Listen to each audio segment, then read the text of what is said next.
ਗੁਰੂ ਰੂਪ ਗੁਰੂ ਪਿਆਰੀ ਸਾਧ ਸੰਗਤ ਜੀ, ਵਾਹਿਗੁਰੂ ਜੀ ਕਾ ਖਾਲਸਾ, ਵਾਹਿਗੁਰੂ ਜੀ ਕੀ ਫਤਿਹ। ਸੋ ਗੁਰੂ ਪਿਆਰੀ ਸਾਧ ਸੰਗਤ ਜੀ, ਅੱਜ ਦਾ ਆਪਣਾ ਵਿਸ਼ਾ ਹੈ ਅਨਮੋਲਾ ਰਾਣੀ। ਇਹ ਇੱਕ ਬਹੁਤ ਹੀ ਅਲੌਕਿਕ ਕਹਾਣੀ ਹੈ। ਇਹ ਕਹਾਣੀ ਇੱਕ ਬਹੁਤ ਹੀ ਅਲੌਕਿਕ ਅਤੇ ਗੁਹਜ ਕਹਾਣੀ ਹੈ। ਇਸ ਦੇ ਜਿਹੜੇ ਤਾਤਪਰਯ ਹਨ, ਅਰਥ ਹਨ, ਭਾਵ ਅਰਥ ਬਹੁਤ ਡੂੰਘਾ ਇਹਦਾ। ਪਹਿਲਾਂ ਇਹਦੇ ਵਿੱਚ ਆਪਾਂ ਕਹਾਣੀ ਸੁਣਾਂਗੇ, ਫਿਰ ਉਸ ਕਹਾਣੀ ਦਾ ਦੂਜੇ ਪਾਰਟ ਦੇ ਵਿੱਚ ਉਸ ਕਹਾਣੀ ਦਾ ਸਾਰਾਂਸ਼ ਸਰਵਣ ਕਰਾਂਗੇ। ਅਨਮੋਲਾ ਰਾਣੀ ਕਹਾਣੀ ਹੈ ਇੱਕ, ਜੋ ਆਪਣਾ ਅੱਜ ਦਾ ਵਿਸ਼ਾ ਹੈ ਅਨਮੋਲਾ ਰਾਣੀ।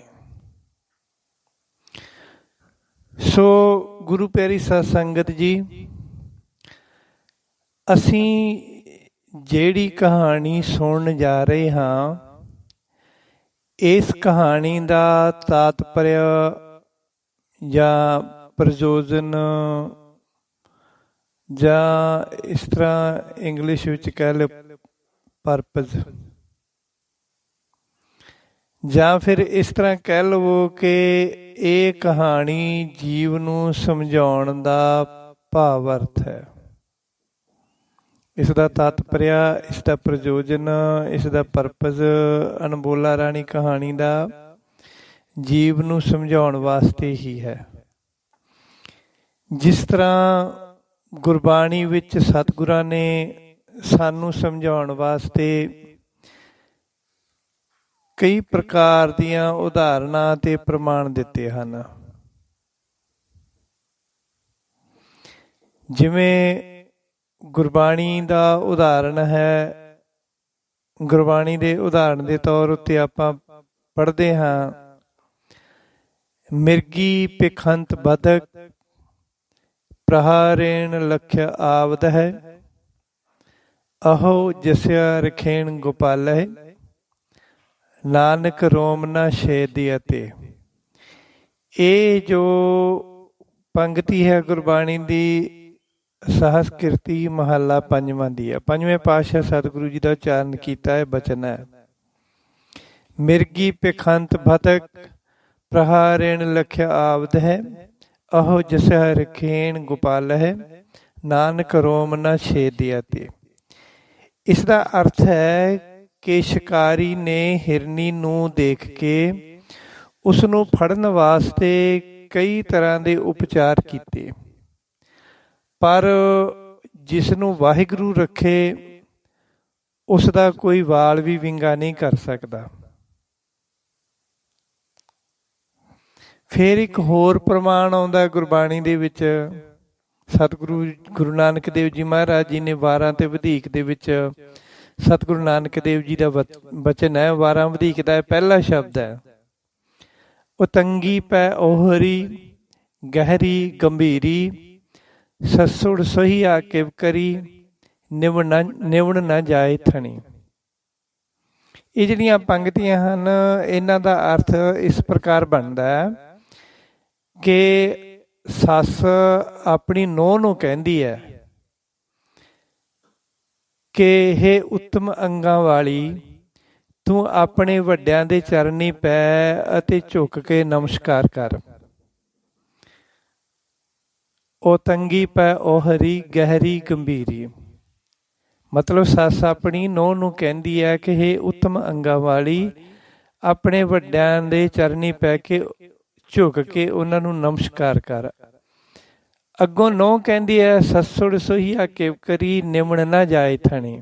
ਸੱਸੁੜ ਮਤਲਬ ਸੱਸ।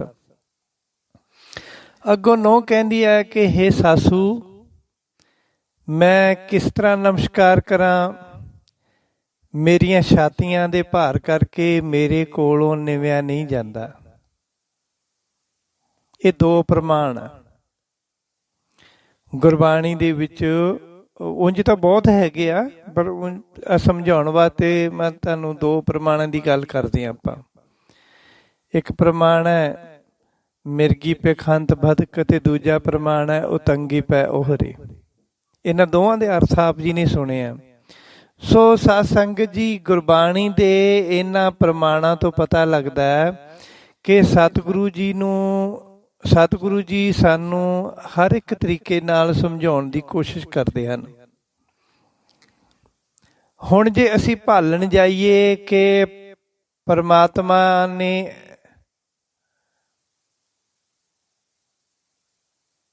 ਕਿ ਹਿਰਨੀ ਦੀ ਸ਼ਿਕਾਰੀ ਕੋਲੋਂ ਕਿਸ ਤਰ੍ਹਾਂ ਜਗ੍ਹਾ ਉੱਤੇ ਰੱਖਿਆ ਕੀਤੀ ਹੈ। ਹੁਣ ਜੇ ਅਸੀਂ ਭਾਲਣ ਜਾਈਏ ਉਸ ਜਗ੍ਹਾ ਨੂੰ ਕਿ ਪਰਮਾਤਮਾ ਨੇ ਉਸ ਹਿਰਨੀ ਦੀ ਸ਼ਿਕਾਰੀ ਕੋਲੋਂ ਕਿਸ ਜਗ੍ਹਾ ਉੱਤੇ ਰੱਖਿਆ ਕੀਤੀ, ਤਾਂ ਸਾਨੂੰ ਉਹ ਜਗ੍ਹਾ ਕਿਤੇ ਵੀ ਨਹੀਂ ਲੱਭਣੀ।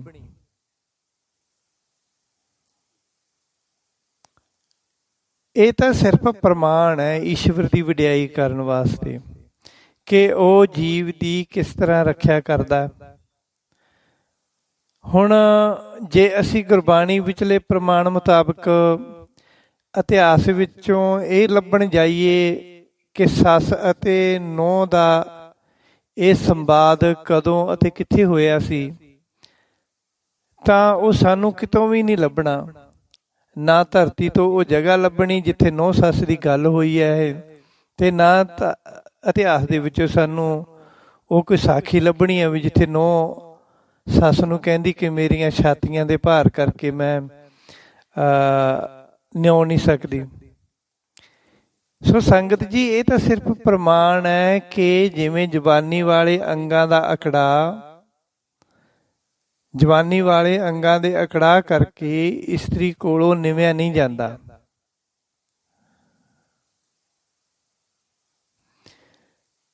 ਉਸੇ ਤਰ੍ਹਾਂ ਜੀਵ ਹੰਕਾਰ ਦੀ ਆਕੜ ਨਾਲ ਸਤਿਗੁਰਾਂ ਅੱਗੇ ਨਹੀਂ ਨਿਉਂਦਾ। ਦੇਖੋ ਕਿੱਡੀ ਵੱਡੀ ਗੱਲ ਹੈ, ਇੱਕ ਪ੍ਰਮਾਣ ਹੈ। ਤੇ ਜਿੱਥੋਂ ਤੱਕ ਮੈਨੂੰ ਪਤਾ ਹੈ ਵੀ ਅੱਜ ਤੱਕ ਕਿਸੇ ਪ੍ਰਚਾਰਕ ਨੇ, ਕਥਾਵਾਚਕ ਨੇ, ਗਿਆਨੀ ਨੇ ਇਹਨਾਂ ਪੰਗਤੀਆਂ ਦੇ ਅਰਥ ਨਹੀਂ ਕੀਤੇ। ਸ਼ਰਮ ਮਹਿਸੂਸ ਕਰਦੇ ਆ, ਇਹ ਗੱਲ ਨੂੰ, ਟੌਪਿਕ ਨੂੰ ਛੇੜਦੇ ਹੀ ਨਹੀਂ। ਉਹ ਤੰਗੀ ਪੈ ਓਹਰੀ ਗਹਿਰੀ ਗੰਭੀਰੀ,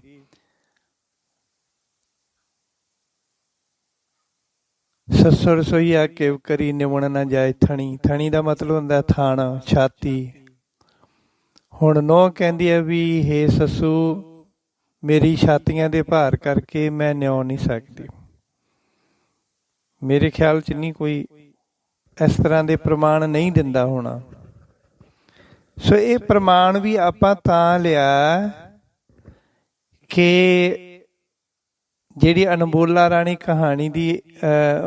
ਰਾਣੀ ਦੀ ਕਹਾਣੀ ਆਪਾਂ ਸੁਣਾਉਣ ਲੱਗੇ ਹਾਂ, ਇਹ ਸਾਨੂੰ ਬਿਲਕੁਲ ਗੁਰਬਾਣੀ ਦੇ ਅਰਥਾਂ ਮੁਤਾਬਕ, ਉਸ ਦੇ ਸਾਰਾਂਸ਼ ਦੇ ਮੁਤਾਬਕ ਸਾਨੂੰ ਇਹ ਬਿਲਕੁਲ ਇੱਦਾਂ ਨਾ ਲੱਗੇ ਕਿ ਔੜ ਹੈ, ਇਹ ਕੁਛ ਵੱਖਰੀ ਹੈ।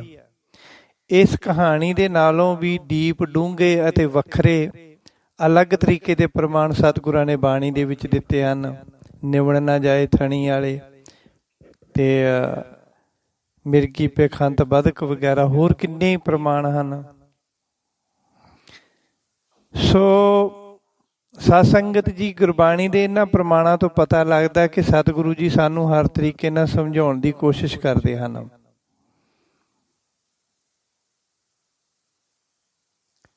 ਬਸ ਇਸੇ ਤਰ੍ਹਾਂ ਹੀ ਅਨਮੋਲਾ ਰਾਣੀ ਦੀ ਕਹਾਣੀ ਹੈ।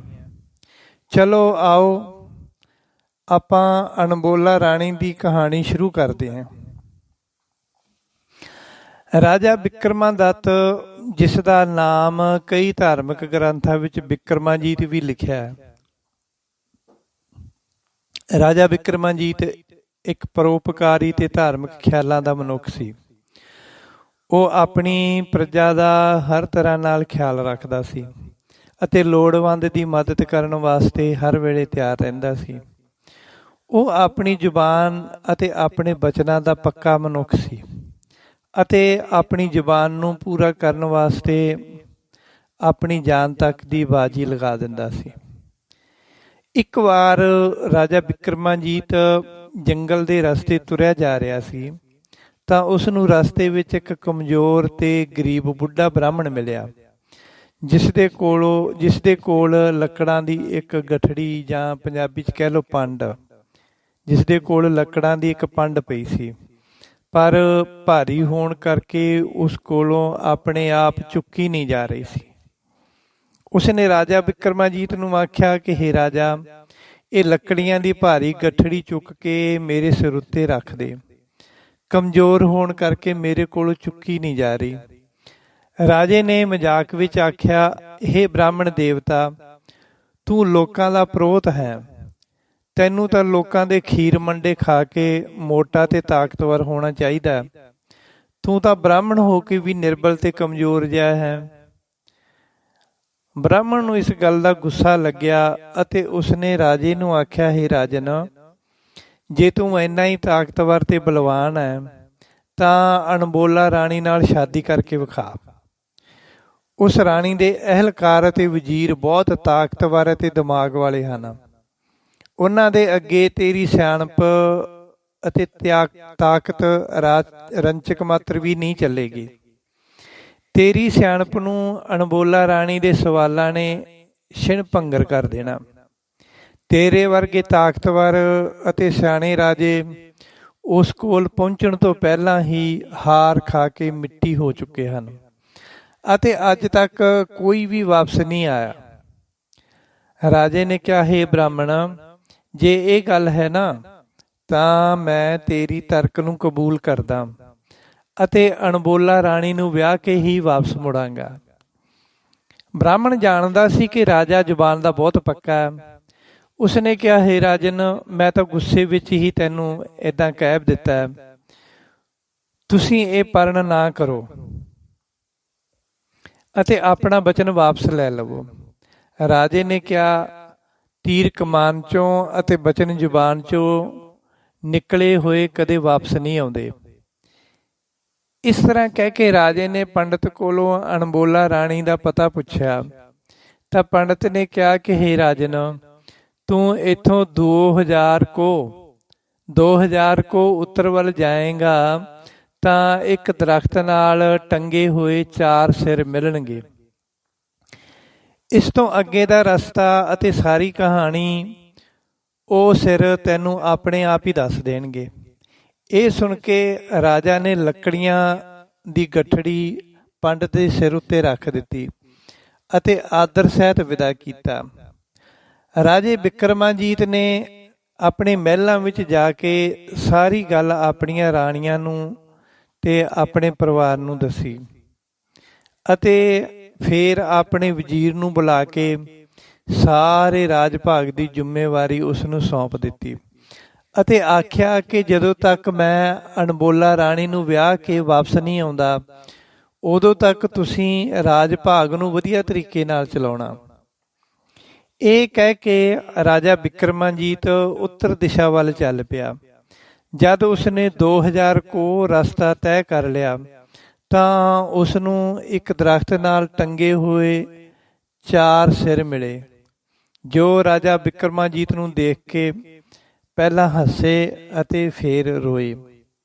ਬਿਕਰਮਾਜੀਤ ਨੇ ਪੁੱਛਿਆ ਕਿ ਤੁਸੀਂ ਮੈਨੂੰ ਦੇਖ ਕੇ ਹੱਸੇ ਤੇ ਰੋਏ ਕਿਉਂ ਹੋ? 4 ਸਿਰਾਂ ਨੇ ਆਖਿਆ ਕਿ ਹੱਸੇ ਅਸੀਂ ਇਸ ਕਰਕੇ ਹਾਂ ਕਿ ਸਾਨੂੰ ਬਹੁਤ ਦੇਰ ਬਾਅਦ ਮਨੁੱਖ ਦੇ ਦਰਸ਼ਨ ਹੋਏ ਹਨ, ਅਤੇ ਰੋਏ ਇਸ ਕਰਕੇ ਆ ਕਿ ਥੋੜ੍ਹੀ ਦੇਰ ਬਾਅਦ ਤੇਰਾ ਸਿਰ ਵੀ ਸਾਡੇ ਬਰਾਬਰ ਹੀ ਟੰਗਿਆ ਜਾਏਗਾ। ਰਾਜੇ ਨੇ ਪੁੱਛਿਆ ਕਿ ਉਹ ਕਿਵੇਂ? ਸਿਰਾਂ ਨੇ ਕਿਹਾ ਕਿ ਇਸ ਸੁੰਦਰ ਬਾਗ ਵਿੱਚ ਇੱਕ ਜੋਗੀ ਰਹਿੰਦਾ ਹੈ ਅਤੇ ਜਦੋਂ ਤੂੰ ਇਸ ਬਗੀਚੀ ਵਿੱਚ ਜਾਵੇਂਗਾ ਤਾਂ ਉਹ ਜੋਗੀ ਤੈਨੂੰ ਤੇਲ ਦੇ ਕੜਾਹੇ ਵਿੱਚ ਭੁੰਨ ਕੇ ਖਾ ਜਾਏਗਾ। ਰਾਜੇ ਨੇ ਕਿਹਾ ਕਿ ਉਹ ਕਿਉਂ ਅਤੇ ਕਿਵੇਂ? ਸਿਰਾਂ ਨੇ ਕਿਹਾ ਕਿ ਅਸੀਂ ਤੈਨੂੰ ਉਸ ਤੋਂ ਬਚਣ ਦਾ ਤਰੀਕਾ ਦੱਸ ਸਕਦੇ ਹਾਂ, ਪਰ ਪਹਿਲਾਂ ਸਾਨੂੰ ਬਚਨ ਦੇ ਕਿ ਜਦੋਂ ਤੂੰ ਬਚ ਗਿਆ ਤਾਂ ਦੁਬਾਰਾ ਇੱਥੇ ਆ ਕੇ ਸਾਨੂੰ ਪਹਿਲਾਂ ਵਰਗੇ ਬਣਾ ਦੇਵੇਂਗਾ। ਰਾਜੇ ਬਿਕਰਮਾਜੀਤ ਨੇ ਬਚਨ ਦਿੱਤਾ ਕਿ ਜੇ ਮੈਂ ਬਚ ਗਿਆ ਤਾਂ ਤੁਹਾਨੂੰ ਪਹਿਲਾਂ ਵਰਗੇ ਕਰ ਦਿਆਂਗਾ। ਸਿਰਾਂ ਨੇ ਦੱਸਿਆ ਕਿ ਉਹ ਬਾਗ ਬਹੁਤ ਸੋਹਣਾ ਹੈ ਅਤੇ ਇਸ ਬਾਗ ਦਾ ਮਾਲਕ ਇੱਕ ਜੋਗੀ ਹੈ।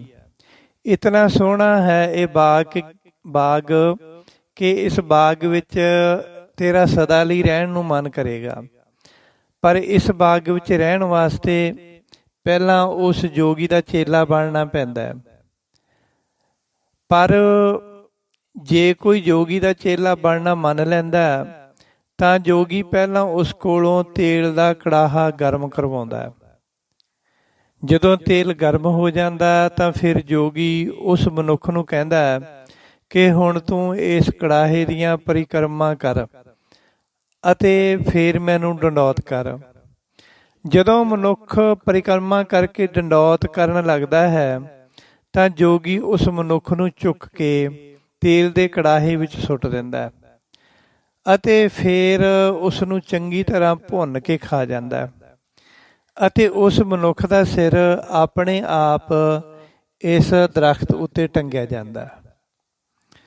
ਪਰ ਤੂੰ ਇਸ ਤਰ੍ਹਾਂ ਨਾ ਕਰੀ, ਸਗੋਂ ਜੋਗੀ ਨੂੰ ਹੀ ਕਹਿਣਾ ਕਿ ਮੈਨੂੰ ਡੰਡੌਤ ਨਹੀਂ ਕਰਨੀ ਆਉਂਦੀ। ਜਦੋਂ ਜੋਗੀ ਤੈਨੂੰ ਡੰਡੌਤ ਕਰਨਾ ਸਿਖਾਏਗਾ ਤਾਂ ਤੂੰ ਉਸ ਜੋਗੀ ਨੂੰ ਚੁੱਕ ਕੇ ਕੜਾਹੀ ਵਿੱਚ ਸੁੱਟ ਦੇਵੀਂ।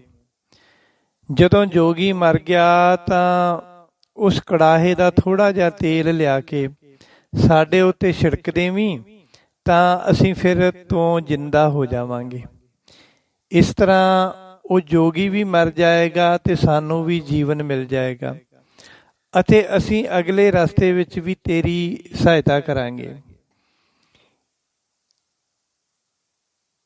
ਇਹ ਰਾਜ ਜਾਣ ਕੇ ਰਾਜਾ ਬਿਕਰਮਾਜੀਤ ਸੁੰਦਰ ਬਗੀਚੀ ਵਿੱਚ ਗਿਆ ਅਤੇ ਬਗੀਚੀ ਦੀ ਸੁੰਦਰਤਾ ਦੇਖ ਕੇ ਰਾਜੇ ਨੇ ਆਪਣੇ ਮਨ ਵਿੱਚ ਖਿਆਲ ਕੀਤਾ ਕਿ ਵਾਕਿਆ ਹੀ ਇਹ ਬਗੀਚੀ ਇੱਥੇ ਰਹਿਣ ਦੇ ਯੋਗ ਹੈ।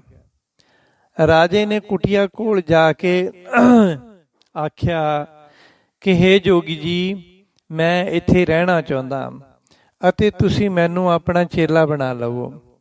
ਜੋਗੀ ਨੇ ਕੁਟੀਆ ਤੋਂ ਬਾਹਰ ਆ ਕੇ ਆਖਿਆ ਕਿ ਹੇ ਮਨੁੱਖ, ਪਹਿਲਾਂ ਇਹ ਤੇਲ ਵਾਲਾ ਕੜਾਹਾ ਗਰਮ ਕਰੋ ਅਤੇ ਫਿਰ ਇਸ ਦੀ ਪਰਿਕਰਮਾ ਕਰਕੇ ਮੈਨੂੰ ਡੰਡੌਤ ਕਰੋ। ਰਾਜੇ ਨੇ ਪਹਿਲਾਂ ਤੇਲ ਵਾਲਾ ਕੜਾਹਾ ਗਰਮ ਕੀਤਾ।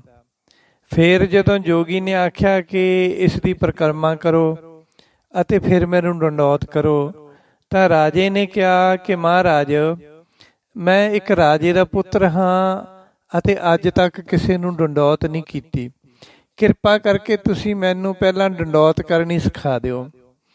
ਰਾਜੇ ਦੇ ਕਹਿਣ ਉੱਤੇ ਜੋਗੀ ਨੇ ਆਖਿਆ ਕਿ ਠੀਕ ਹੈ, ਤੁਸੀਂ ਮੈਨੂੰ ਦੇਖੋ, ਜਿਵੇਂ ਮੈਂ ਕਰਾਂਗਾ ਮੇਰੇ ਤੋਂ ਬਾਅਦ ਤੂੰ ਵੀ ਉਸੇ ਤਰ੍ਹਾਂ ਹੀ ਕਰਨਾ। ਇਹ ਕਹਿ ਕੇ ਜੋਗੀ ਨੇ ਪਹਿਲਾਂ ਕੜਾਹੇ ਦੀ ਪਰਿਕਰਮਾ ਕੀਤੀ ਅਤੇ ਫਿਰ ਜਦੋਂ ਜੋਗੀ ਨੇ ਲੰਮਿਆਂ ਪੈ ਕੇ ਡੰਡੌਤ ਕੀਤੀ ਤਾਂ ਰਾਜੇ ਨੇ ਬੜੀ ਫੁਰਤੀ ਦੇ ਨਾਲ ਜੋਗੀ ਦਾ ਜੱਫਾ ਭਰ ਕੇ ਉਸ ਨੂੰ ਤੇਲ ਦੇ ਕੜਾਹੇ ਵਿੱਚ ਸੁੱਟ ਦਿੱਤਾ। ਦੁਸ਼ਟ ਜੋਗੀ ਪਲਾਂ ਵਿੱਚ ਹੀ ਕਲਕਦੇ ਤੇਲ ਵਿੱਚ ਭੁੰਨਿਆ ਗਿਆ। ਫਿਰ ਰਾਜੇ ਬਿਕਰਮਾਜੀਤ ਨੇ ਕੜਾਹੇ ਵਿੱਚੋਂ ਥੋੜ੍ਹਾ ਤੇਲ ਲਿਆ ਅਤੇ ਉਹਨਾਂ 4 ਸਿਰਾਂ ਉੱਤੇ ਜਾ ਛਿੜਕਿਆ। ਇਸ ਤਰ੍ਹਾਂ ਉਹ ਚਾਰੇ ਸਿਰ ਪਹਿਲਾਂ ਦੀ ਤਰ੍ਹਾਂ ਸੁਰਜੀਤ ਹੋ ਗਏ। ਫਿਰ ਉਹਨਾਂ ਸਿਰਾਂ ਨੇ ਆਖਿਆ ਕਿ ਅਸੀਂ 4 ਵੀਰ ਹਾਂ ਅਤੇ ਸਾਡੇ ਕੋਲੇ ਬਹੁਤ ਸ਼ਕਤੀ ਹੈ। ਅਸੀਂ ਵੀ ਅਨਬੋਲਾ ਰਾਣੀ ਨਾਲ ਵਿਆਹ ਕਰਨ ਵਾਸਤੇ ਆਏ ਸੀ, ਪਰ ਜੋਗੀ ਦੇ ਝਾਂਸੇ ਵਿੱਚ ਆ ਕੇ ਇਸ ਮੁਸੀਬਤ ਵਿੱਚ ਫਸ ਗਏ। ਹੁਣ ਤੂੰ ਸਾਨੂੰ ਆਜ਼ਾਦ ਕੀਤਾ ਅਤੇ ਸਾਨੂੰ ਪਹਿਲਾਂ ਵਾਂਗੂ ਮਨੁੱਖਾ ਸਰੀਰ ਦਿੱਤੇ ਹਨ, ਸਰੀਰਾਂ ਦੇ ਵਿੱਚ ਲੈ ਕੇ ਆਂਦਾ, ਸਾਨੂੰ ਸਾਡੇ ਸਰੀਰ ਬਣਾਏ ਹਨ। ਹੁਣ ਅਸੀਂ ਹਰ ਥਾਂ ਉੱਤੇ ਤੇਰੀ ਮਦਦ ਕਰਾਂਗੇ। ਤੂੰ ਸਾਨੂੰ ਜਿੱਥੇ ਵੀ ਯਾਦ ਕਰੇਂਗਾ ਅਸੀਂ ਹਾਜ਼ਰ ਹੋ ਜਾਇਆ ਕਰਾਂਗੇ। 4 ਵੀਰਾਂ ਨੇ ਰਾਜੇ ਬਿਕਰਮਾਜੀਤ ਨੂੰ ਆਖਿਆ ਕਿ ਹੁਣ ਤੂੰ ਇਸ ਤੋਂ ਅੱਗੇ ਉੱਤਰ ਵੱਲ 1000 ਕੋ ਹੋਰ ਅੱਗੇ ਜਾ। ਉੱਥੇ ਪ੍ਰਕਾਸ਼ ਨਾਲ ਭਰੀ ਹੋਈ ਇੱਕ ਪਹਾੜੀ ਦਿਖਾਈ ਦੇਵੇਗੀ। ਉਸ ਪਹਾੜੀ ਦੀ ਗੁਫਾ ਅੰਦਰ ਇੱਕ ਸੁੰਦਰ ਮਹਿਲ ਹੈ। ਉਸ ਪਹਾੜੀ ਦੀ ਗੁਫਾ ਅੰਦਰ ਇੱਕ ਸੁੰਦਰ ਮਹਿਲ ਹੈ ਅਤੇ ਉਸ ਦੇ ਦਰਵਾਜ਼ੇ ਅੱਗੇ ਇੱਕ ਸ਼ਾਂਤ ਚਿੱਤ ਜੋਗੀ ਬੈਠਾ ਹੋਇਆ ਹੈ। ਉਸ ਦੀ ਆਗਿਆ ਤੋਂ ਬਿਨਾਂ ਕੋਈ ਵੀ ਮਨੁੱਖ ਗੁਫਾ ਦੇ ਅੰਦਰ ਨਹੀਂ ਜਾ ਸਕਦਾ। ਪਹਿਲਾਂ ਤੁਸੀਂ ਉਸ ਜੋਗੀ ਦੀ ਸੇਵਾ ਕਰਕੇ ਉਸ ਨੂੰ ਪ੍ਰਸੰਨ ਕਰਨਾ। ਜਦੋਂ ਉਹ ਪ੍ਰਸੰਨ ਹੋ ਜਾਵੇਗਾ ਤਾਂ ਉਹ ਕਹੇਗਾ ਕਿ ਉਹ ਸਾਹਮਣੇ ਪਈਆਂ ਚਿੜੀਆਂ ਮਰੀਆਂ ਹੋਈਆਂ 5 ਚਿੜੀਆਂ ਹਨ। ਜਦੋਂ ਤੋਂ ਪ੍ਰਸੰਨ ਹੋ ਜਾਵੇਗਾ ਫਿਰ ਉਹ ਕਹੇਗਾ ਕਿ ਉਹ ਸਾਹਮਣੇ ਮਰੀਆਂ ਹੋਈਆਂ 5 ਚਿੜੀਆਂ ਹਨ ਅਤੇ ਤੂੰ ਇਹਨਾਂ ਨੂੰ ਚੁੱਕ ਕੇ ਮੇਰੇ ਕੋਲੇ ਰੱਖ ਦੇ। ਉਹ ਚਿੜੀਆਂ ਮਾਇਆਵੀ ਹੋਣਗੀਆਂ ਅਤੇ ਤੇਰੇ ਕੋਲੋਂ ਚੁੱਕੀਆਂ ਨਹੀਂ ਜਾਣੀਆਂ। ਫਿਰ ਤੂੰ ਸਾਨੂੰ ਯਾਦ ਕਰੀਂ ਅਤੇ ਅਸੀਂ ਉਹ ਚਿੜੀਆਂ ਤੇਰੇ ਕੋਲੋਂ ਚੁਕਵਾ ਦਿਆਂਗੇ। ਇਸ ਤਰ੍ਹਾਂ ਸੁਣ ਕੇ ਰਾਜਾ 1000 ਕੋ ਚੱਲ ਕੇ ਅੱਗੇ ਗਿਆ ਤਾਂ ਪਹਾੜੀ ਦੀ ਗੁਫਾ ਅੱਗੇ ਇੱਕ ਸ਼ਾਂਤ ਚਿੱਤ ਜੋਗੀ ਬੈਠਾ ਸੀ। ਰਾਜੇ ਨੇ ਉਸ ਜੋਗੀ ਦੀ ਬਹੁਤ ਸੇਵਾ ਕੀਤੀ। ਰਾਜੇ ਨੇ ਉਸ ਜੋਗੀ ਦੀ ਬਹੁਤ ਸਮਾਂ ਸੇਵਾ ਕੀਤੀ। ਜੋਗੀ ਨੇ ਪ੍ਰਸੰਨ ਹੋ ਕੇ ਆਖਿਆ ਕਿ ਉਹ ਜੋ ਮਰੀਆਂ ਹੋਈਆਂ 5 ਚਿੜੀਆਂ ਪਈਆਂ ਹਨ ਉਹਨਾਂ ਨੂੰ ਚੁੱਕ ਕੇ ਮੇਰੇ ਕੋਲੇ ਰੱਖ ਦੇ। ਰਾਜੇ ਨੇ ਉਹਨਾਂ ਚਿੜੀਆਂ ਨੂੰ ਚੁੱਕਣ ਵਾਸਤੇ ਆਪਣੇ ਵੱਲੋਂ ਬਹੁਤ ਜ਼ੋਰ ਲਾਇਆ ਪਰ ਉਹ ਚੁੱਕੀਆਂ ਨਾ ਗਈਆਂ। ਫਿਰ ਉਸਨੇ ਦੇਵਗਣ ਵੀਰਾਂ ਨੂੰ ਯਾਦ ਕੀਤਾ ਤਾਂ ਉਹਨਾਂ ਨੇ ਗੁਪਤ ਰੂਪ ਵਿੱਚ ਆ ਕੇ ਰਾਜੇ ਦੀ ਮਦਦ ਕੀਤੀ ਤਾਂ ਰਾਜੇ ਨੇ ਉਹ ਚਿੜੀਆਂ ਚੁੱਕ ਕੇ ਜੋਗੀ ਸੰਤ ਦੇ ਅੱਗੇ ਰੱਖ ਦਿੱਤੀਆਂ। ਉਹ ਜੋਗੀ ਸੰਤ ਬਹੁਤ ਖੁਸ਼ ਹੋਇਆ ਅਤੇ ਉਸਨੇ ਰਾਜੇ ਨੂੰ ਪਹਾੜੀ ਦੀ ਗੁਫਾ ਦੇ ਅੰਦਰ ਜਾਣ ਦੀ ਆਗਿਆ ਦੇ ਦਿੱਤੀ ਅਤੇ ਨਾਲ ਹੀ ਅਨਬੋਲਾ ਰਾਣੀ ਦੇ ਵਜ਼ੀਰ ਨੂੰ ਬੁਲਾ ਕੇ ਆਖਿਆ ਕਿ ਉਹ ਰਾਣੀ ਅਲਬੋਲਾ ਦੇ ਕੋਲ ਪਹੁੰਚਣ ਵਿੱਚ ਇਸ ਮਨੁੱਖ ਦੀ ਮਦਦ ਕਰੇ ਅਤੇ ਰਾਣੀ ਨੂੰ ਮਿਲਣ ਦੇ ਸਾਰੇ ਅਸੂਲ ਸਮਝਾ ਦੇਵੇ ਅਤੇ ਰਾਣੀ ਵੱਲੋਂ ਰੱਖੀਆਂ ਸ਼ਰਤਾਂ ਪੂਰੀਆਂ ਇਸ ਕੋਲੋਂ ਕਰਵਾਵੇ। ਜੋਗੀ ਸੰਤ ਦੀ ਆਗਿਆ ਨਾਲ ਰਾਜਾ ਬਿਕਰਮਾਜੀਤ ਉਸ ਵਜ਼ੀਰ ਦੇ ਨਾਲ ਪਹਾੜੀ ਦੀ ਗੁਫਾ ਵਿੱਚ ਚਲਿਆ ਗਿਆ ਜੋ ਅੰਦਰੋਂ ਬਹੁਤ ਸੋਹਣੀ ਅਤੇ ਮਹਿਲ ਨੁਮਾ ਸੀ। ਉਸ ਮਹਿਲ ਨੁਮਾ ਗੁਫਾ ਦੇ ਵਿੱਚ ਪਹਿਲਾਂ ਤੋਂ ਹੀ ਬਹੁਤ ਸਾਰੇ ਰਾਜਕੁਮਾਰ ਖੜੇ ਹੋਏ ਸਨ। ਉਸ ਵਜ਼ੀਰ ਨੇ ਰਾਜੇ ਬਿਕਰਮਾਜੀਤ ਸਮੇਤ ਸਾਰੇ ਰਾਜਕੁਮਾਰਾਂ ਨੂੰ ਰਾਣੀ ਅਲਮੋਲਾ ਨਾਲ ਵਿਆਹ ਕਰਨ ਦੀਆਂ ਸਾਰੀਆਂ ਸ਼ਰਤਾਂ ਸਮਝਾਈਆਂ ਅਤੇ ਆਖਿਆ ਜੋ ਵੀ ਇਹਨਾਂ ਕਠਿਨ ਸ਼ਰਤਾਂ ਨੂੰ ਪੂਰੀਆਂ ਕਰੇਗਾ ਉਹ ਹੀ ਰਾਣੀ ਅਨਬੋਲਾ ਕੋਲ ਪਹੁੰਚ ਸਕਦਾ। ਰਾਜੇ ਬਿਕਰਮਾਜੀਤ ਨੇ ਦੇਵਗਣ ਵੀਰਾਂ ਦੀ ਮਦਦ ਨਾਲ ਸਾਰੀਆਂ ਸ਼ਰਤਾਂ ਜਲਦੀ ਹੀ ਪੂਰੀਆਂ ਕਰ ਲਈਆਂ ਅਤੇ ਫਿਰ ਉਹ ਮੁਖੀ ਅਹਿਲਕਾਰ ਵਜ਼ੀਰ ਰਾਜੇ ਬਿਕਰਮਾਜੀਤ ਨੂੰ ਰਾਣੀ ਅਨਬੋਲਾ ਦੇ ਕੋਲ ਲੈ ਗਿਆ ਜਿੱਥੇ ਅਨਬੋਲਾ ਰਾਣੀ ਇੱਕ ਸੁੰਦਰ ਪਲੰਘ ਉੱਤੇ ਲੰਮੀ ਪਈ ਹੋਈ ਸੀ। ਉਸ ਦੇ ਆਸ-ਪਾਸ ਖੁਸ਼ਬੂਆਂ ਹੀ ਖੁਸ਼ਬੂਆਂ ਮਹਿਕ ਰਹੀਆਂ ਸਨ ਅਤੇ ਰਾਣੀ ਦੇ ਮਹਿਲ ਦੀ ਸੁੰਦਰਤਾ ਵੀ ਕਹਿਣ ਤੋਂ ਬਾਹਰ ਸੀ। ਉਸ ਬੇਅੰਤ ਸੁੰਦਰ ਰਾਣੀ ਦੇ ਕੋਲ ਹੀ ਇੱਕ ਸੁੰਦਰ ਮੁਖੜੇ ਵਾਲੀ ਇੱਕ ਹੋਰ ਲੜਕੀ ਬੈਠੀ ਹੋਈ ਸੀ। ਉਸ ਦਾ ਨਾਮ ਵੀ ਅਨਬੋਲਾ ਹੈ। ਉਸ ਦੀ ਸ਼ਕਲ ਸੂਰਤ ਵੀ ਅਨਬੋਲਾ ਰਾਣੀ ਵਰਗੀ ਹੀ ਹੈ ਅਤੇ ਉਸ ਨੂੰ ਵੀ ਅਨਬੋਲਾ ਰਾਣੀ ਹੀ ਆਖਿਆ ਜਾਂਦਾ ਹੈ। ਨਾ ਤਾਂ ਸੁੰਦਰ ਪਲੰਘ ਉੱਤੇ ਬਿਰਾਜਮਾਨ ਅਨਬੋਲਾ ਰਾਣੀ ਬੋਲਦੀ ਹੈ ਅਤੇ ਨਾ ਹੀ ਉਸ ਦੇ ਕੋਲ ਬੈਠੀ ਉਸ ਦੀ ਜਾਨਸ਼ੀਨ ਅਨਬੋਲਾ ਰਾਣੀ ਬੋਲਦੀ ਹੈ।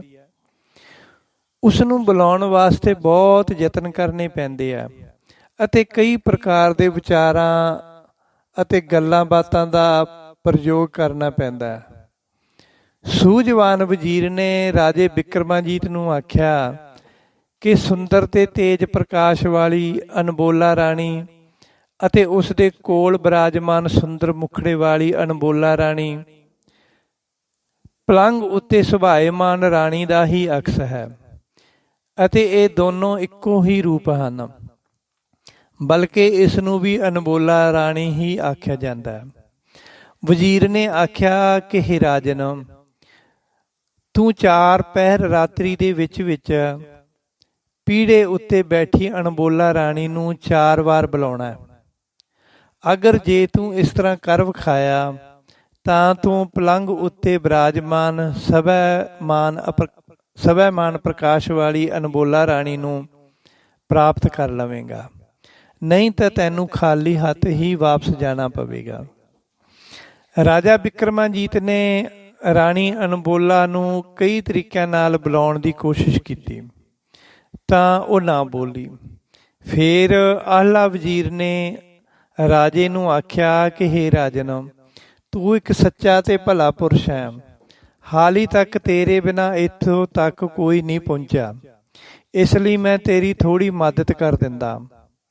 ਹੇ ਰਾਜਨ, ਤੂੰ ਆਪਣੀ ਤੀਖਣ ਤੇ ਵਿਵੇਕ ਬੁੱਧੀ ਦਾ ਇਸਤੇਮਾਲ ਕਰ ਅਤੇ ਜੇ ਤੇਰੇ ਕੋਲ ਕੋਈ ਸ਼ਕਤੀ ਜਾਂ ਤਾਕਤ ਹੈ ਤਾਂ ਤੂੰ ਉਸ ਦਾ ਵੀ ਇਸਤੇਮਾਲ ਕਰ। ਇਹ ਸੁਣ ਕੇ ਰਾਜਾ ਬਿਕਰਮਾਜੀਤ ਨੇ ਆਪਣੇ 4 ਦੇਵਗਣ ਵੀਰਾਂ ਨੂੰ ਯਾਦ ਕੀਤਾ ਤਾਂ ਉਹ ਹਾਜ਼ਰ ਹੋ ਗਏ।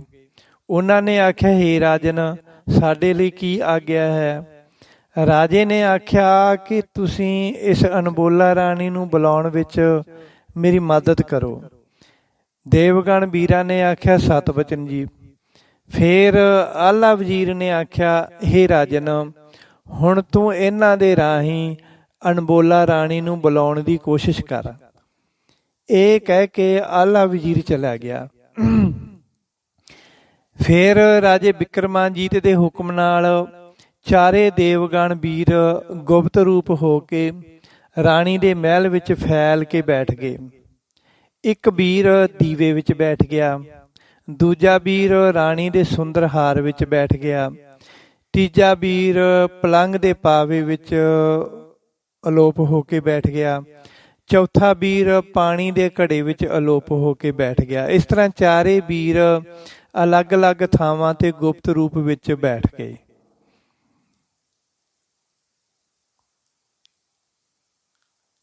ਫਿਰ ਸਭ ਤੋਂ ਪਹਿਲਾਂ ਰਾਜੇ ਬਿਕਰਮਾਜੀਤ ਨੇ ਦੀਵੇ ਵਾਲੇ ਵੀਰ ਕੋਲੋਂ ਪੁੱਛਿਆ। ਦੀਵੇ ਵਾਲੇ ਵੀਰ ਕੋਲੋਂ ਰਾਜੇ ਬਿਕਰਮਾਜੀਤ ਨੇ ਸਭ ਤੋਂ ਪਹਿਲਾਂ ਪੁੱਛਿਆ ਕਿ ਹੇ ਦੀਵੇ, ਤੂੰ ਇਹ ਦੱਸ ਕਿ ਤੂੰ ਇੱਥੇ ਕਿੰਨਾ ਕੁ ਖੁਸ਼ ਹੈ। ਤੂੰ ਹਰ ਵੇਲੇ ਸੁੰਦਰ ਰਾਣੀ ਦੇ ਕੋਲ ਰਹਿੰਦਾ, ਤੈਨੂੰ ਰਾਣੀ ਕੋਲ ਰਹਿ ਕੇ ਬਹੁਤ ਪ੍ਰਸੰਨਤਾ ਹੁੰਦੀ ਹੋਵੇਗੀ। ਦੀਵੇ ਨੇ ਆਖਿਆ, ਹੇ ਰਾਜਨ, ਮੇਰਾ ਤਾਂ ਕੋਈ ਹਾਲ ਹੀ ਨਾ ਪੁੱਛੋ। ਮੈਂ ਇੱਥੇ ਬਹੁਤ ਤੰਗ ਆ। ਜਦੋਂ ਮੈਂ ਬਾਹਰ ਮਿੱਟੀ ਦੇ ਰੂਪ ਵਿੱਚ ਸੀ ਤਾਂ ਮੈਨੂੰ ਕਈ ਤਰ੍ਹਾਂ ਦੇ ਮੌਸਮ ਦੇਖਣ ਦਾ ਮੌਕਾ ਮਿਲਦਾ ਸੀ। ਕਈ ਸਾਧੂ ਮਹਾਤਮਾ ਦੇ ਚਰਨਾਂ ਦੀ ਧੂੜ ਸਪਰਸ਼ ਕਰਨ ਦਾ ਮੌਕਾ ਮਿਲਦਾ ਸੀ। ਕਈਆਂ ਦੇ ਚਰਨ ਸਪਰਸ਼ ਕਰਨ ਦਾ ਮੌਕਾ ਮਿਲਦਾ ਸੀ। ਇੱਥੇ ਆਉਣ ਨਾਲੋਂ ਤਾਂ ਮੈਂ ਕਿਸੇ ਦੇ ਘਰ ਦਾ ਚਿਰਾਗ ਹੀ ਬਣ ਜਾਂਦਾ ਚੰਗਾ ਸੀ।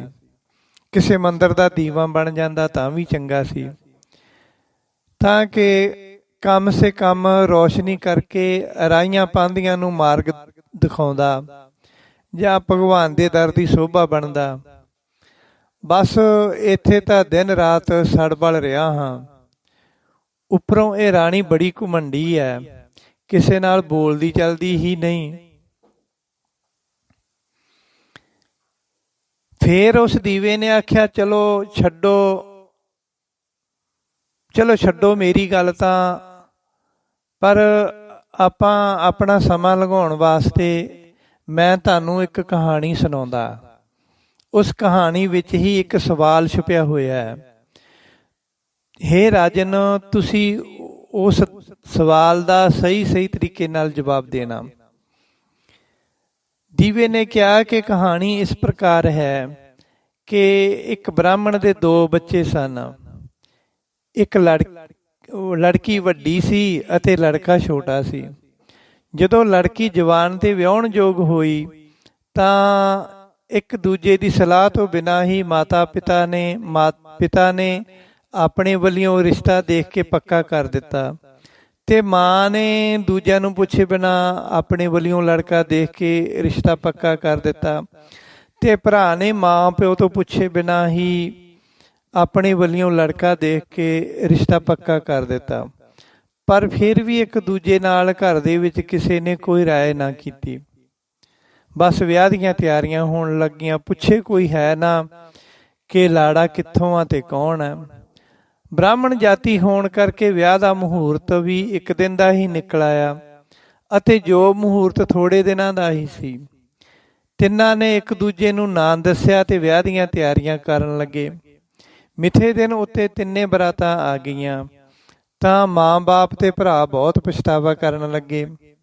ਬਰਾਤਾਂ 3 ਅਤੇ ਲਾੜੀ 1। ਤਿੰਨੇ ਬਰਾਤਾਂ ਦਾ ਆਪਸ ਵਿੱਚ ਝਗੜਾ ਸ਼ੁਰੂ ਹੋ ਗਿਆ। ਇੱਕ ਬਰਾਤ ਦਾ ਲੜਕਾ ਤਾਕਤਵਰ ਸੀ ਅਤੇ ਉਹ ਲੜਕੀ ਨੂੰ ਚੁੱਕ ਕੇ ਲੈ ਗਿਆ। ਫਿਰ ਵੀ ਉਸ ਨੂੰ ਡਰ ਸੀ ਕਿ ਦੂਜੇ ਲਾੜੇ ਉਸ ਕੋਲੋਂ ਲੜਕੀ ਖੋਹ ਨਾ ਲੈਣ। ਇਸ ਲਈ ਉਸਨੇ ਨਗਰ ਤੋਂ ਬਾਹਰ ਜਾ ਕੇ ਲੜਕੀ ਸਮੇਤ ਆਪਣੇ ਆਪ ਨੂੰ ਅੱਗ ਵਿੱਚ ਸਾੜ ਕੇ ਸੁਆਹ ਕਰ ਲਿਆ। ਪਿੱਛੋਂ ਦੂਜੇ ਦੋਵੇਂ ਲਾੜੇ ਵੀ ਆ ਗਏ। ਉਹਨਾਂ ਨੇ ਦੇਖਿਆ ਕਿ ਦੋਨੇ ਸੜ ਕੇ ਸੁਆਹ ਹੋ ਗਏ ਹਨ। ਫਿਰ ਇੱਕ ਲਾੜਾ ਤਾਂ ਉੱਥੇ ਹੀ ਉਹਨਾਂ ਦੀ ਸਵਾਹ ਦੇ ਕੋਲ ਉਹਨਾਂ ਦੀ ਸਵਾਹ ਦੀ ਢੇਰੀ ਬਣਾ ਕੇ ਉੱਥੇ ਹੀ ਬੈਠ ਗਿਆ ਅਤੇ ਆਪਣੇ ਬਰਾਤੀਆਂ ਨੂੰ ਵਾਪਸ ਭੇਜ ਦਿੱਤਾ। ਦੂਜੇ ਲਾੜੇ ਨੇ ਆਪਣੇ ਬਰਾਤੀਆਂ ਨੂੰ ਆਖਿਆ ਕਿ ਉਹ ਘਰੇ ਚਲੇ ਜਾਣ ਅਤੇ ਮੈਂ ਇਹਨਾਂ ਨੂੰ ਜਿੰਦਾ ਕਰਨ ਦਾ ਕਿਤੋਂ ਨਾ ਕਿਤੋਂ ਮੰਤਰ ਸਿੱਖ ਕੇ ਆਉਂਦਾ। ਫਿਰ ਮੰਤਰ ਪੜ੍ਹ ਕੇ ਲੜਕੇ ਨੂੰ ਜਿੰਦਾ ਕਰਕੇ ਲਿਆਵਾਂਗਾ। ਮਰੇ ਹੋਏ ਲਾੜੇ ਦੀ ਬਰਾਤ ਰੋਂਦੀ ਹੋਈ ਵਾਪਸ ਚਲੀ ਗਈ। ਇੱਕ ਲਾੜਾ ਮਰ ਗਿਆ। ਇੱਕ ਲਾੜਾ ਜੋਗੀ ਬਣ ਕੇ ਉੱਥੇ ਹੀ ਬੈਠ ਗਿਆ। ਇੱਕ ਲਾੜਾ ਲੜਕੀ ਜਿੰਦਾ ਕਰਨ ਦਾ ਮੰਤਰ ਸਿੱਖਣ ਚਲਾ ਗਿਆ। ਚੱਲਦਾ ਚੱਲਦਾ ਉਹ ਇੱਕ ਨਗਰ ਵਿੱਚ ਰਾਤ ਕੱਟਣ ਵਾਸਤੇ ਇੱਕ ਬ੍ਰਾਹਮਣ ਦੇ ਘਰ ਠਹਿਰ ਗਿਆ। ਉਸ ਘਰ ਦਾ ਮਾਲਕ ਬ੍ਰਾਹਮਣ ਉਸ ਨੂੰ ਵਿਹੜੇ ਵਿੱਚ ਪਈ ਮੰਜੀ ਉੱਤੇ ਬਿਠਾ ਕੇ ਆਪ ਕਿਸੇ ਕੰਮ ਲਈ ਬਾਹਰ ਚਲਿਆ ਗਿਆ। ਬ੍ਰਾਹਮਣੀ ਚੌਂਕੇ ਵਿੱਚ ਭੋਜਨ ਤਿਆਰ ਕਰਨ ਲੱਗੀ। ਉਸ ਬ੍ਰਾਹਮਣੀ ਦਾ ਇੱਕ ਛੋਟਾ ਜਿਹਾ ਬੱਚਾ ਸੀ ਜੋ ਹਾਲੀ ਰਿੜਨ ਹੀ ਜਾਣਦਾ ਸੀ। ਉਹ ਬ੍ਰਾਹਮਣੀ ਦੇ ਕੋਲ ਆ ਕੇ ਵਾਰ-ਵਾਰ ਉਸ ਨੂੰ ਤੰਗ ਕਰ ਰਿਹਾ ਸੀ ਅਤੇ ਉਸ ਨੂੰ ਖਾਣਾ ਨਹੀਂ ਬਣਾਉਣ ਦੇ ਰਿਹਾ ਸੀ। ਦੁਖੀ ਹੋਈ ਬ੍ਰਾਹਮਣੀ ਨੇ ਤੰਗ ਆ ਕੇ ਉਸ ਬੱਚੇ ਨੂੰ ਚੁੱਲ੍ਹੇ ਵਿੱਚ ਪਾ ਦਿੱਤਾ ਅਤੇ ਉਸ ਬੱਚੇ ਦੀ ਸੜਦੀ ਹੋਈ ਅੱਗ ਨਾਲ ਰੋਟੀਆਂ ਪਕਾਉਣ ਲੱਗੀ। ਉਹ ਲਾੜਾ ਬ੍ਰਾਹਮਣ ਦੇਖ ਕੇ ਬਹੁਤ ਹੈਰਾਨ ਹੋਇਆ ਤੇ ਡਰ ਗਿਆ। ਜਦ ਘਰ ਦਾ ਮਾਲਕ ਬ੍ਰਾਹਮਣ ਘਰ ਵਾਪਸ ਆਇਆ ਤਾਂ ਲਾੜੇ ਨੇ ਬ੍ਰਾਹਮਣ ਨੂੰ ਆਖਿਆ ਕਿ ਤੁਹਾਡੇ ਘਰ ਵਾਲੀ ਨੇ ਆਪਣਾ ਹੀ ਬੱਚਾ ਚੁੱਲ੍ਹੇ ਵਿੱਚ ਸਾੜ ਕੇ ਮਾਰ ਦਿੱਤਾ ਹੈ। ਇਸ ਵਾਸਤੇ ਮੈਂ ਤੁਹਾਡੀ ਰੋਟੀ ਨਹੀਂ ਖਾਵਾਂਗਾ। ਉਸ ਬ੍ਰਾਹਮਣ ਨੇ ਆਖਿਆ ਕਿ ਕੋਈ ਗੱਲ ਨਹੀਂ, ਬੱਚਾ ਜਿੰਦਾ ਹੋ ਜਾਵੇਗਾ, ਤੁਸੀਂ ਰੋਟੀ ਖਾ ਲਵੋ। ਲਾੜੇ ਨੇ ਕਿਹਾ ਕਿ ਪਹਿਲਾਂ ਬੱਚਾ ਜਿੰਦਾ ਕਰੋ, ਫਿਰ ਮੈਂ ਰੋਟੀ ਖਾਵਾਂਗਾ। ਬ੍ਰਾਹਮਣ ਨੇ ਮੰਤਰ ਪੜ੍ਹ ਕੇ ਬਾਲਕ ਜਿੰਦਾ ਕਰ ਦਿੱਤਾ। ਫਿਰ ਉਹ ਲਾੜਾ ਕਹਿਣ ਲੱਗਾ ਕਿ ਮੈਨੂੰ ਪਹਿਲਾਂ ਇਹ ਮੰਤਰ ਸਿਖਾਓ, ਨਹੀਂ ਤਾਂ ਮੈਂ ਤੁਹਾਡੇ ਘਰੋਂ ਭੁੱਖਾ ਚਲਾ ਜਾਵਾਂਗਾ। ਤੇ ਜਦ ਬ੍ਰਾਹਮਣ ਕਿਸੇ ਦੇ ਘਰੋਂ ਭੁੱਖਾ ਚਲਾ ਜਾਂਦਾ ਤੇ ਬੜਾ ਹੀ ਪਾਪ ਲੱਗਦਾ। ਮੈਂ ਤੁਹਾਨੂੰ ਸ਼ਰਾਪ ਦੇਵਾਂਗਾ ਤੇ ਤੁਹਾਨੂੰ ਸ਼ਰਾਪ ਲੱਗੇਗਾ ਮੇਰਾ ਭੁੱਖੇ ਜਾਣ ਦਾ।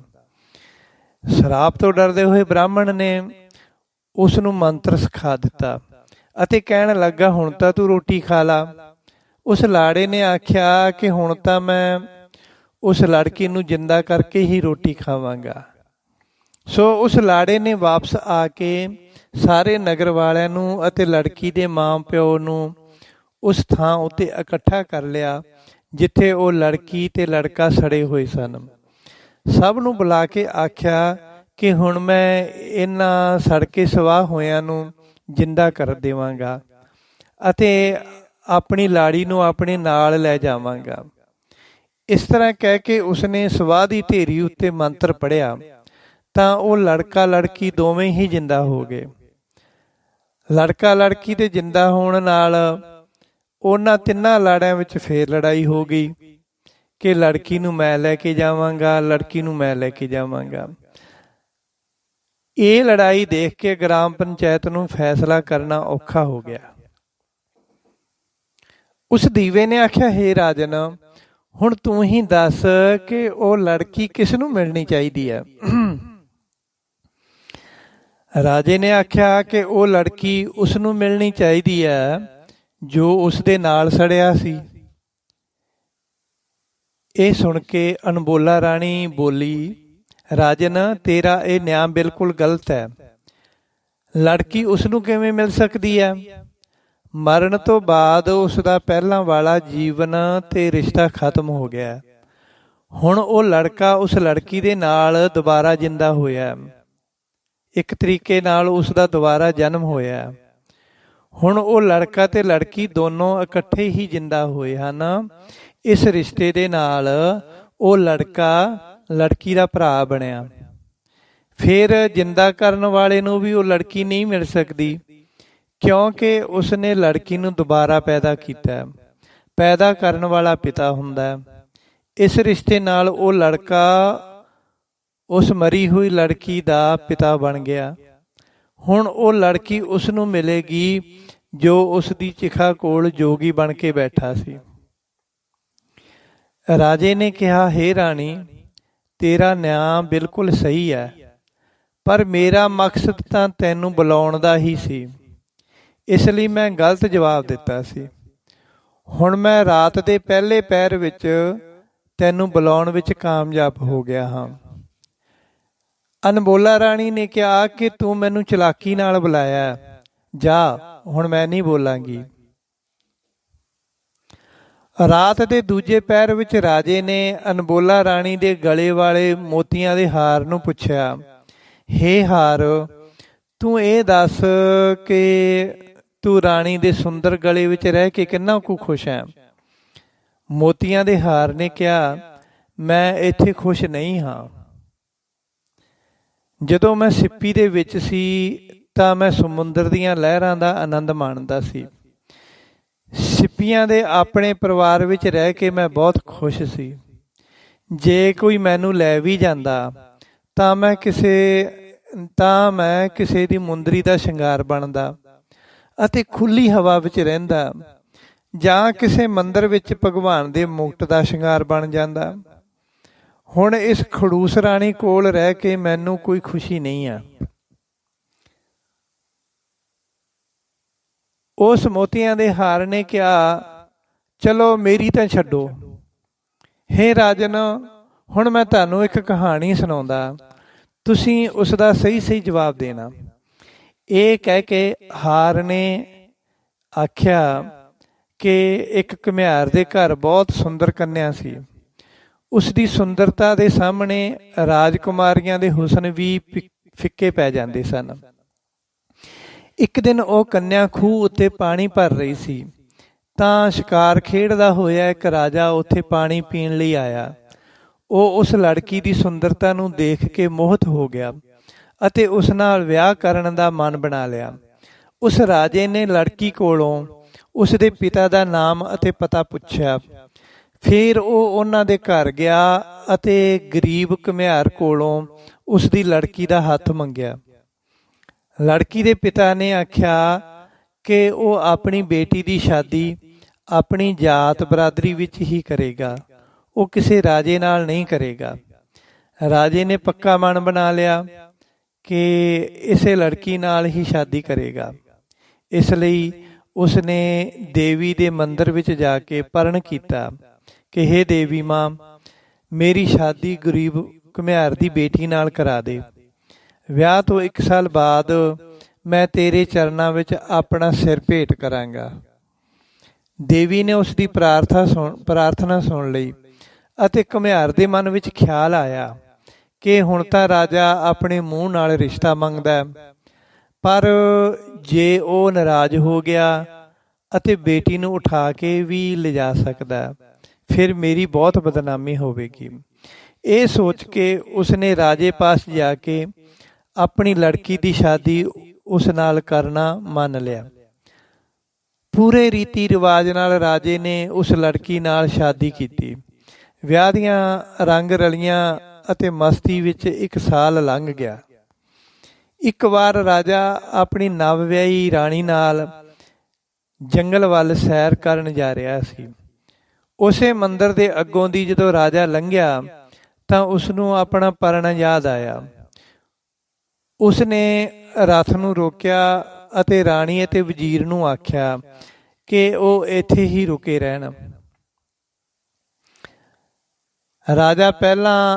ਰਾਜਾ ਇਕੱਲਾ ਹੀ ਮੰਦਰ ਵਿੱਚ ਗਿਆ ਅਤੇ ਆਪਣੀ ਹੀ ਤਲਵਾਰ ਨਾਲ ਦੇਵੀ ਦੇ ਚਰਨਾਂ ਵਿੱਚ ਆਪਣਾ ਸਿਰ ਕੱਟ ਲਿਆ। ਬਹੁਤ ਦੇਰ ਉਡੀਕਣ ਤੋਂ ਬਾਅਦ ਵਜ਼ੀਰ ਮੰਦਰ ਵਿੱਚ ਗਿਆ ਤਾਂ ਉਸਨੇ ਦੇਖਿਆ ਕਿ ਰਾਜੇ ਦਾ ਸਿਰ ਕੱਟਿਆ ਹੋਇਆ ਹੈ ਤੇ ਰਾਜਾ ਮਰ ਚੁੱਕਾ ਹੈ। ਵਜ਼ੀਰ ਨੇ ਸੋਚਿਆ ਕਿ ਜੇ ਮੈਂ ਵਾਪਸ ਗਿਆ ਤਾਂ ਰਾਜੇ ਦੇ ਕਤਲ ਦਾ ਦੋਸ਼ ਮੇਰੇ ਸਿਰ ਲੱਗੇਗਾ। ਇਹ ਸੋਚ ਕੇ ਵਜ਼ੀਰ ਨੇ ਵੀ ਆਪਣਾ ਸਿਰ ਉੱਥੇ ਹੀ ਕੱਟ ਲਿਆ। ਬਹੁਤ ਦੇਰ ਉਡੀਕਣ ਤੋਂ ਬਾਅਦ ਰਾਣੀ ਮੰਦਰ ਵਿੱਚ ਗਈ। ਉਸਨੇ ਦੇਖਿਆ ਕਿ ਰਾਜਾ ਤੇ ਵਜ਼ੀਰ ਦੋਨੋਂ ਹੀ ਮਰੇ ਪਏ ਹਨ ਅਤੇ ਦੋਵਾਂ ਦੇ ਹੀ ਸਿਰ ਕੱਟੇ ਹੋਏ ਹਨ। ਰਾਣੀ ਨੇ ਸੋਚਿਆ ਕਿ ਮੈਂ ਗਰੀਬ ਘਰ ਦੀ ਹਾਂ। ਲੋਕਾਂ ਨੇ ਕਹਿਣਾ ਕਿ ਰਾਜ ਭਾਗ ਦੇ ਲਾਲਚ ਵਿੱਚ ਆ ਕੇ ਮੈਂ ਰਾਜੇ ਤੇ ਵਜ਼ੀਰ ਨੂੰ ਮਾਰ ਦਿੱਤਾ। ਇਹ ਝੂਠਾ ਕਲੰਕ ਮੇਰੇ ਸਿਰ ਲੱਗੇਗਾ। ਅਤੇ ਉੱਥੇ ਹੀ ਪਈ ਤਲਵਾਰ ਚੁੱਕ ਕੇ ਰਾਣੀ ਜਦ ਆਪਣਾ ਸਿਰ ਕੱਟਣ ਲੱਗੀ ਅਤੇ ਰੁਦਨ ਕਰਨ ਲੱਗੀ ਤਾਂ ਅਚਾਨਕ ਹੀ ਉਸ ਨੂੰ ਮੰਦਰ ਵਿੱਚੋਂ ਆਵਾਜ਼ ਆਈ ਕਿ ਉਹ ਆਪਣੇ ਆਪ ਨੂੰ ਕਤਲ ਨਾ ਕਰੇ, ਆਪਣਾ ਸਿਰ ਨਾ ਕੱਟੇ। ਉਹ ਇਹਨਾਂ ਸਿਰਾਂ ਨੂੰ ਚੁੱਕ ਕੇ ਸਰੀਰਾਂ ਨਾਲ ਲਗਾ ਦੇਵੇ ਤਾਂ ਇਹ ਦੋਵੇਂ ਜਿੰਦਾ ਹੋ ਜਾਣਗੇ। ਰਾਣੀ ਨੇ ਜਲਦੀ ਨਾਲ ਤੇ ਘਬਰਾਹਟ ਵਿੱਚ ਰਾਜੇ ਦਾ ਸਿਰ ਵਜ਼ੀਰ ਦੇ ਸਰੀਰ ਨਾਲ ਲਗਾ ਦਿੱਤਾ ਅਤੇ ਵਜ਼ੀਰ ਦਾ ਸਿਰ ਰਾਜੇ ਦੇ ਸਰੀਰ ਨਾਲ ਲਗਾ ਦਿੱਤਾ। ਫਿਰ ਰਾਜਾ ਤੇ ਵਜ਼ੀਰ ਦੋਨੋਂ ਹੀ ਜਿੰਦਾ ਹੋ ਗਏ। ਹੁਣ ਰਾਣੀ ਬਹੁਤ ਪਰੇਸ਼ਾਨ ਸੀ ਕਿ ਉਹ ਆਪਣਾ ਪਤੀ ਕਿਸ ਨੂੰ ਮੰਨੇ, ਸਰੀਰ ਕਰਕੇ ਪਤੀ ਮੰਨੇ ਜਾਂ ਸਿਰ ਕਰਕੇ ਪਤੀ ਮੰਨੇ। ਸੋ ਹਾਰ ਨੇ ਆਖਿਆ, ਹੇ ਰਾਜਨ, ਹੁਣ ਤੂੰ ਦੱਸ ਕਿ ਉਸ ਦਾ ਪਤੀ ਕੌਣ ਹੋਇਆ, ਸਰੀਰ ਵਾਲਾ ਹੋਇਆ ਜਾਂ ਸਿਰ ਵਾਲਾ ਹੋਇਆ। ਰਾਜੇ ਬਿਕਰਮਾਜੀਤ ਨੇ ਝਟ ਨਾਲ ਆਖਿਆ ਕਿ ਸਰੀਰ ਹੀ ਉਸ ਦਾ ਪਤੀ ਹੈ, ਸਿਰ ਨੂੰ ਕੀ ਮੰਨਣਾ ਹੋਇਆ। ਇਸ ਵਾਸਤੇ ਸਰੀਰ ਵਾਲਾ ਹੀ ਰਾਣੀ ਦਾ ਪਤੀ ਹੋਇਆ। ਰਾਜੇ ਦਾ ਇਹ ਜਵਾਬ ਸੁਣ ਕੇ ਰਾਣੀ ਝਟ ਨਾਲ ਬੋਲੀ, ਰਾਣੀ ਅਨਬੋਲਾ ਝਟ ਦੇ ਨਾਲ ਬੋਲੀ, ਕਹਿੰਦੀ, ਹੇ ਨਾ ਸਮਝ ਰਾਜਨ, ਕੀ ਤੂੰ ਆਪਣੇ ਦਰਬਾਰ ਵਿੱਚ ਇਸ ਤਰ੍ਹਾਂ ਹੀ ਨਿਆਂ ਕਰਦਾ ਹੈ। ਹੇ ਰਾਜਨ, ਸਰੀਰ ਦੀ ਕੋਈ ਪਹਿਚਾਣ ਨਹੀਂ ਹੁੰਦੀ, ਜਗਤ ਵਿੱਚ ਮੁੱਖ ਕਰਕੇ ਹੀ ਪਹਿਚਾਣ ਹੁੰਦੀ ਹੈ। ਸਿਰ ਤੇ ਮੁੱਖ ਕਰਕੇ ਹੀ ਮਨੁੱਖ ਹਰ ਥਾਂ ਪਹਿਚਾਣਿਆ ਜਾਂਦਾ ਹੈ, ਹਰ ਜਗ੍ਹਾ ਤੇ ਪਹਿਚਾਣਿਆ ਜਾਂਦਾ ਹੈ। ਇਸ ਕਰਕੇ ਸਰੀਰ ਨਾਲ ਰਾਜੇ ਦਾ ਮੁੱਖ ਲੱਗਿਆ ਹੋਇਆ ਹੈ। ਇਸ ਕਰਕੇ ਜਿਸ ਸਰੀਰ ਦੇ ਨਾਲ ਰਾਜੇ ਦਾ ਮੁੱਖ ਲੱਗਿਆ ਹੈ ਉਹ ਹੀ ਰਾਣੀ ਦਾ ਪਤੀ ਬਣਨ ਦੇ ਯੋਗ ਹੈ। ਰਾਜੇ ਬਿਕਰਮਾਜੀਤ ਨੇ ਆਖਿਆ, ਮੈਨੂੰ ਨਿਆਂ ਨਾਲ ਕੋਈ ਮਤਲਬ ਨਹੀਂ ਹੈ, ਮੈਂ ਤਾਂ ਤੈਨੂੰ ਬੁਲਾਉਣਾ ਸੀ, ਸੋ ਮੈਂ 2 ਵਾਰ ਤੈਨੂੰ ਬੁਲਾ ਲਿਆ। ਇਹ ਸੁਣ ਕੇ ਰਾਣੀ ਅਨਬੋਲਾ ਕਹਿਣ ਲੱਗੀ ਕਿ ਤੂੰ ਮੈਨੂੰ ਛਲ ਕਰਕੇ ਬੁਲਾਇਆ, ਜਾ ਹੁਣ ਮੈਂ ਨਹੀਂ ਬੋਲਾਂਗੀ। ਇਸ ਤਰ੍ਹਾਂ ਰਾਤ ਦੇ 2 ਪਹਿਰ ਬੀਤ ਗਏ। ਫਿਰ ਰਾਜੇ ਬਿਕਰਮਾਜੀਤ ਨੇ ਪਲੰਗ ਵਾਲੇ ਵੀਰ ਤੋਂ ਪੁੱਛਿਆ ਕਿ ਹੇ ਪਲੰਗੇ, ਤੂੰ ਦੱਸ, ਤੂੰ ਤਾਂ ਰਾਣੀ ਕੋਲੇ ਰਹਿਣ ਕਰਕੇ ਬਹੁਤ ਖੁਸ਼ ਹੁੰਦਾ ਹੋਵੇਂਗਾ, ਬਹੁਤ ਹੀ ਖੁਸ਼ ਰਹਿੰਦਾ ਹੋਵੇਂਗਾ। ਰਾਣੀ ਹਰ ਵੇਲੇ ਤੇਰੇ ਉੱਤੇ ਬਿਰਾਜਮਾਨ ਰਹਿੰਦੀ ਆ। ਪਲੰਗੇ ਨੇ ਕਿਹਾ ਕਿ ਹੇ ਰਾਜਨ, ਮੈਂ ਰਾਣੀ ਦੀ ਇਸ ਗੁਫਾ ਵਿੱਚ ਰਹਿ ਕੇ ਬਹੁਤ ਤੰਗ ਤੇ ਦੁਖੀ ਹਾਂ। ਮੈਂ ਖੂਬਸੂਰਤ ਚੰਦਨ ਦੀ ਲੱਕੜੀ ਦਾ ਬਣਿਆ ਹੋਇਆ। ਜਦੋਂ ਮੈਂ ਬਿਰਖ ਰੂਪ ਵਿੱਚ ਸੀ ਤਾਂ ਮੈਂ ਆਪਣੇ ਆਲੇ ਦੁਆਲੇ ਨੂੰ ਖੁਸ਼ਬੂਆਂ ਨਾਲ ਭਰ ਕੇ ਰੱਖਦਾ ਸੀ। ਸਭ ਜੀਵ ਜੰਤੂ ਤੇ ਮਨੁੱਖ ਮੇਰੇ ਤੋਂ ਬਹੁਤ ਖੁਸ਼ ਸਨ। ਜੇ ਮੈਂ ਕੱਟਣ ਤੋਂ ਬਾਅਦ ਕਿਸੇ ਮੰਦਰ ਵਿੱਚ ਚਲਾ ਜਾਂਦਾ, ਕਿਸੇ ਪੂਜਾ ਸਥਲ ਉੱਤੇ ਚਲਿਆ ਜਾਂਦਾ ਤਾਂ ਮੈਨੂੰ ਭਗਵਾਨ ਦੀ ਮੂਰਤੀ ਦੇ ਮਸਤਕ ਉੱਤੇ ਲੱਗਣ ਦਾ ਸੁਭਾਗ ਪ੍ਰਾਪਤ ਹੋਣਾ ਸੀ ਅਤੇ ਲੋਕਾਂ ਨੇ ਮੇਰੀ ਵਾਹ ਵਾਹ ਕਰਨੀ ਸੀ।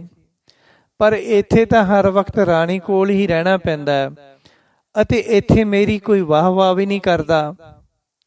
ਫਿਰ ਪਲੰਗ ਨੇ ਕਿਹਾ, ਹੇ ਰਾਜਨ, ਚਲੋ ਛੱਡੋ, ਮੈਂ ਤੁਹਾਨੂੰ ਇੱਕ ਕਹਾਣੀ ਸੁਣਾਉਂਦਾ, ਤੁਸੀਂ ਮੈਨੂੰ ਉਸ ਦਾ ਸਹੀ ਜਵਾਬ ਦੇਣਾ। ਪਲੰਗੇ ਨੇ ਕਿਹਾ ਕਿ ਇੱਕ ਵਾਰ ਇੱਕ ਰਾਜੇ ਨੇ ਐਲਾਨ ਕੀਤਾ ਕਿ ਉਹ ਆਪਣੀ ਬੇਟੀ ਦੀ ਸ਼ਾਦੀ ਕਿਸੇ ਅਤੀ ਗੁਣਵਾਨ ਪੁਰਸ਼ ਨਾਲ ਕਰੇਗਾ। ਇਸ ਲਈ ਰਾਜੇ ਨੇ ਸਵੰਬਰ ਰਚਿਆ ਅਤੇ ਮਿੱਥੇ ਦਿਨ ਉੱਤੇ ਗੁਣਵਾਨ ਪੁਰਸ਼ਾਂ ਨੂੰ ਇਕੱਠੇ ਹੋਣ ਲਈ ਆਖਿਆ। ਇੱਕ ਧਰਮਸ਼ਾਲਾ ਵਿੱਚ 3 ਗੁਣਵਾਨ ਪੁਰਸ਼ ਇਕੱਠੇ ਹੋਏ ਅਤੇ ਪਰਸਪਰ ਗੱਲਾਂ ਬਾਤਾਂ ਤੋਂ ਪਤਾ ਚੱਲਿਆ ਕਿ ਉਹ ਤਿੰਨੇ ਹੀ ਰਾਜਕੁਮਾਰੀ ਦੇ ਸਵੰਬਰ ਵਿੱਚ ਚੱਲੇ ਹਨ। ਗੱਲਾਂ ਵਿੱਚ ਤਿੰਨਾਂ ਨੇ ਆਪਣੇ ਆਪਣੇ ਗੁਣ ਦੱਸੇ। ਇੱਕ ਨੇ ਕਿਹਾ ਕਿ ਮੈਂ ਇੱਕ ਦੂਰਬੀਨ ਬਣਾਈ ਆ ਜੋ ਕਈ ਕੋਹਾਂ ਤੋਂ ਚੀਜ਼ਾਂ ਨੂੰ ਬਹੁਤ ਨੇੜੇ ਦੇਖ ਸਕਦੀ ਆ। ਇੱਕ ਨੇ ਕਿਹਾ ਕਿ ਮੈਂ ਇੱਕ ਉਡਣ ਖਟੋਲਾ ਬਣਾਇਆ ਜੋ ਬਹੁਤ ਤੇਜ਼ ਉੱਡਦਾ ਅਤੇ ਕਈ ਕੋਹਾਂ ਦੀ ਦੂਰੀ ਪਲਾਂ ਵਿੱਚ ਤੈਅ ਕਰ ਸਕਦਾ ਹੈ। ਇੱਕ ਨੇ ਕਿਹਾ ਕਿ ਮੈਂ ਬਹੁਤ ਤਿੱਖਾ ਤੇ ਤੇਜ਼ ਚੱਲਣ ਵਾਲਾ ਕਰਾਮਾਤੀ ਤੀਰ ਬਣਾਇਆ ਜੋ ਬਹੁਤ ਤੇਜ਼ੀ ਨਾਲ ਚੱਲਦਾ ਹੈ ਅਤੇ ਸ਼ਿਕਾਰ ਨੂੰ ਜਾਨੋਂ ਮਾਰ ਕੇ ਵਾਪਸ ਮੇਰੇ ਕੋਲ ਆ ਜਾਂਦਾ ਹੈ। ਫਿਰ ਉਹਨਾਂ ਤਿੰਨਾਂ ਨੇ ਆਖਿਆ ਕਿ ਆਪਾਂ ਆਪਣੀਆਂ ਚੀਜ਼ਾਂ ਦਾ ਪ੍ਰਦਰਸ਼ਨ ਕਰਕੇ ਦੇਖੀਏ। ਇਸ ਤਰ੍ਹਾਂ ਕਹਿ ਕੇ ਪਹਿਲੇ ਮਨੁੱਖ ਨੇ ਆਪਣੀ ਦੂਰਬੀਨ ਕੱਢੀ ਅਤੇ ਉਸ ਦੂਰਬੀਨ ਰਾਹੀਂ ਵਾਰੀ ਤਿੰਨਾਂ ਜਣਾਂ ਨੇ ਦੇਖਣਾ ਕੀਤਾ। ਉਸ ਦੂਰਬੀਨ ਦੇ ਰਾਹੀਂ ਵਾਰੀ ਤਿੰਨੇ ਜਣੇ ਦੂਰ ਦੀਆਂ ਚੀਜ਼ਾਂ ਦੇਖਣ ਲੱਗੇ। ਉਹਨਾਂ ਨੇ ਦੇਖਿਆ ਕਿ ਉਹ ਜਿਸ ਲੜਕੀ ਦੇ ਸਵੰਬਰ ਵਿੱਚ ਚੱਲੇ ਹਨ ਉਸ ਲੜਕੀ ਨੂੰ ਇੱਕ ਦੈਂਤ ਉਠਾ ਕੇ ਲੈ ਜਾ ਰਿਹਾ ਅਤੇ ਰਾਜਕੁਮਾਰੀ ਅਤੇ ਉਸ ਦਾ ਮਾਂ ਪਿਓ ਰੋਣ ਕੁਰਲਾਟ ਕਰ ਰਹੇ ਹਨ। ਇਹ ਦੇਖ ਕੇ ਉਹ ਤਿੰਨੇ ਜਣੇ ਬਹੁਤ ਘਬਰਾਏ। ਫਿਰ ਉਹਨਾਂ ਨੇ ਦੂਜੇ ਨੰਬਰ ਵਾਲੇ ਮਨੁੱਖ ਨੂੰ ਆਖਿਆ ਕਿ ਉਹ ਆਪਣਾ ਤੇਜ਼ ਚੱਲਣ ਵਾਲਾ ਉਡਣ ਖਟੋਲਾ ਕੱਢੇ ਤਾਂ ਕਿ ਅਸੀਂ ਜਲਦੀ ਨਾਲ ਰਾਜਕੁਮਾਰੀ ਨੂੰ ਛੁਡਾ ਸਕੀਏ। ਇਸ ਤਰ੍ਹਾਂ ਦੂਜੇ ਮਨੁੱਖ ਨੇ ਆਪਣਾ ਉਡਣ ਖਟੋਲਾ ਕੱਢਿਆ ਅਤੇ ਉਸ ਉੱਪਰ ਸਵਾਰ ਹੋ ਕੇ ਉਹ ਤਿੰਨੇ ਜਣੇ ਉੱਥੇ ਪਹੁੰਚ ਗਏ ਜਿਹੜੀ ਪਹਾੜੀ ਵਿੱਚ ਦੈਂਤ ਰਾਜਕੁਮਾਰੀ ਨੂੰ ਲੈ ਕੇ ਵੜਿਆ ਸੀ। ਹੁਣ ਦੋਵੇਂ ਗੁਣਵਾਨ ਮਨੁੱਖ ਤੀਜੇ ਗੁਣਵਾਨ ਮਨੁੱਖ ਨੂੰ ਕਹਿਣ ਲੱਗੇ। ਉੱਥੇ ਪਹੁੰਚਣ ਤੋਂ ਬਾਅਦ ਹੁਣ ਦੋਵੇਂ ਗੁਣਵਾਨ ਮੁੱਖ ਯਾਨੀ ਦੂਰਬੀਨ ਵਾਲਾ ਤੇ ਉਡਣ ਖਟੋਲੇ ਵਾਲਾ ਮਨੁੱਖ ਤੀਜੇ ਗੁਣਵਾਨ ਮਨੁੱਖ ਨੂੰ ਕਹਿਣ ਲੱਗੇ ਕਿ ਅਸੀਂ ਵਾਰੀ ਆਪਣੀ ਕਲਾ ਦਿਖਾ ਦਿੱਤੀ ਆ, ਹੁਣ ਤੂੰ ਆਪਣੀ ਕਲਾ ਦਿਖਾ ਅਤੇ ਆਪਣਾ ਤੇਜ਼ ਚੱਲਣ ਵਾਲਾ ਤੀਰ ਚਲਾ ਤਾਂ ਕਿ ਉਸ ਤੇਜ਼ ਤਰਾਰ ਤੀਰ ਨਾਲ ਦੈਂਤ ਦੀ ਮੌਤ ਹੋ ਜਾਏ ਅਤੇ ਰਾਜਕੁਮਾਰੀ ਬਚ ਜਾਏ। ਇਹ ਸੁਣ ਕੇ ਤੀਜੇ ਮਨੁੱਖ ਨੇ ਆਪਣਾ ਤੀਰ ਕੱਢਿਆ ਤੇ ਦੈਂਤ ਨੂੰ ਲਲਕਾਰਿਆ। ਉਸ ਦੀ ਲਲਕਾਰ ਸੁਣ ਕੇ ਦੈਂਤ ਗੁਫਾ ਵਿੱਚੋਂ ਬਾਹਰ ਆਇਆ ਅਤੇ ਉਹਨਾਂ ਤਿੰਨਾਂ ਮਨੁੱਖਾਂ ਉੱਤੇ ਹਮਲਾ ਕਰਨ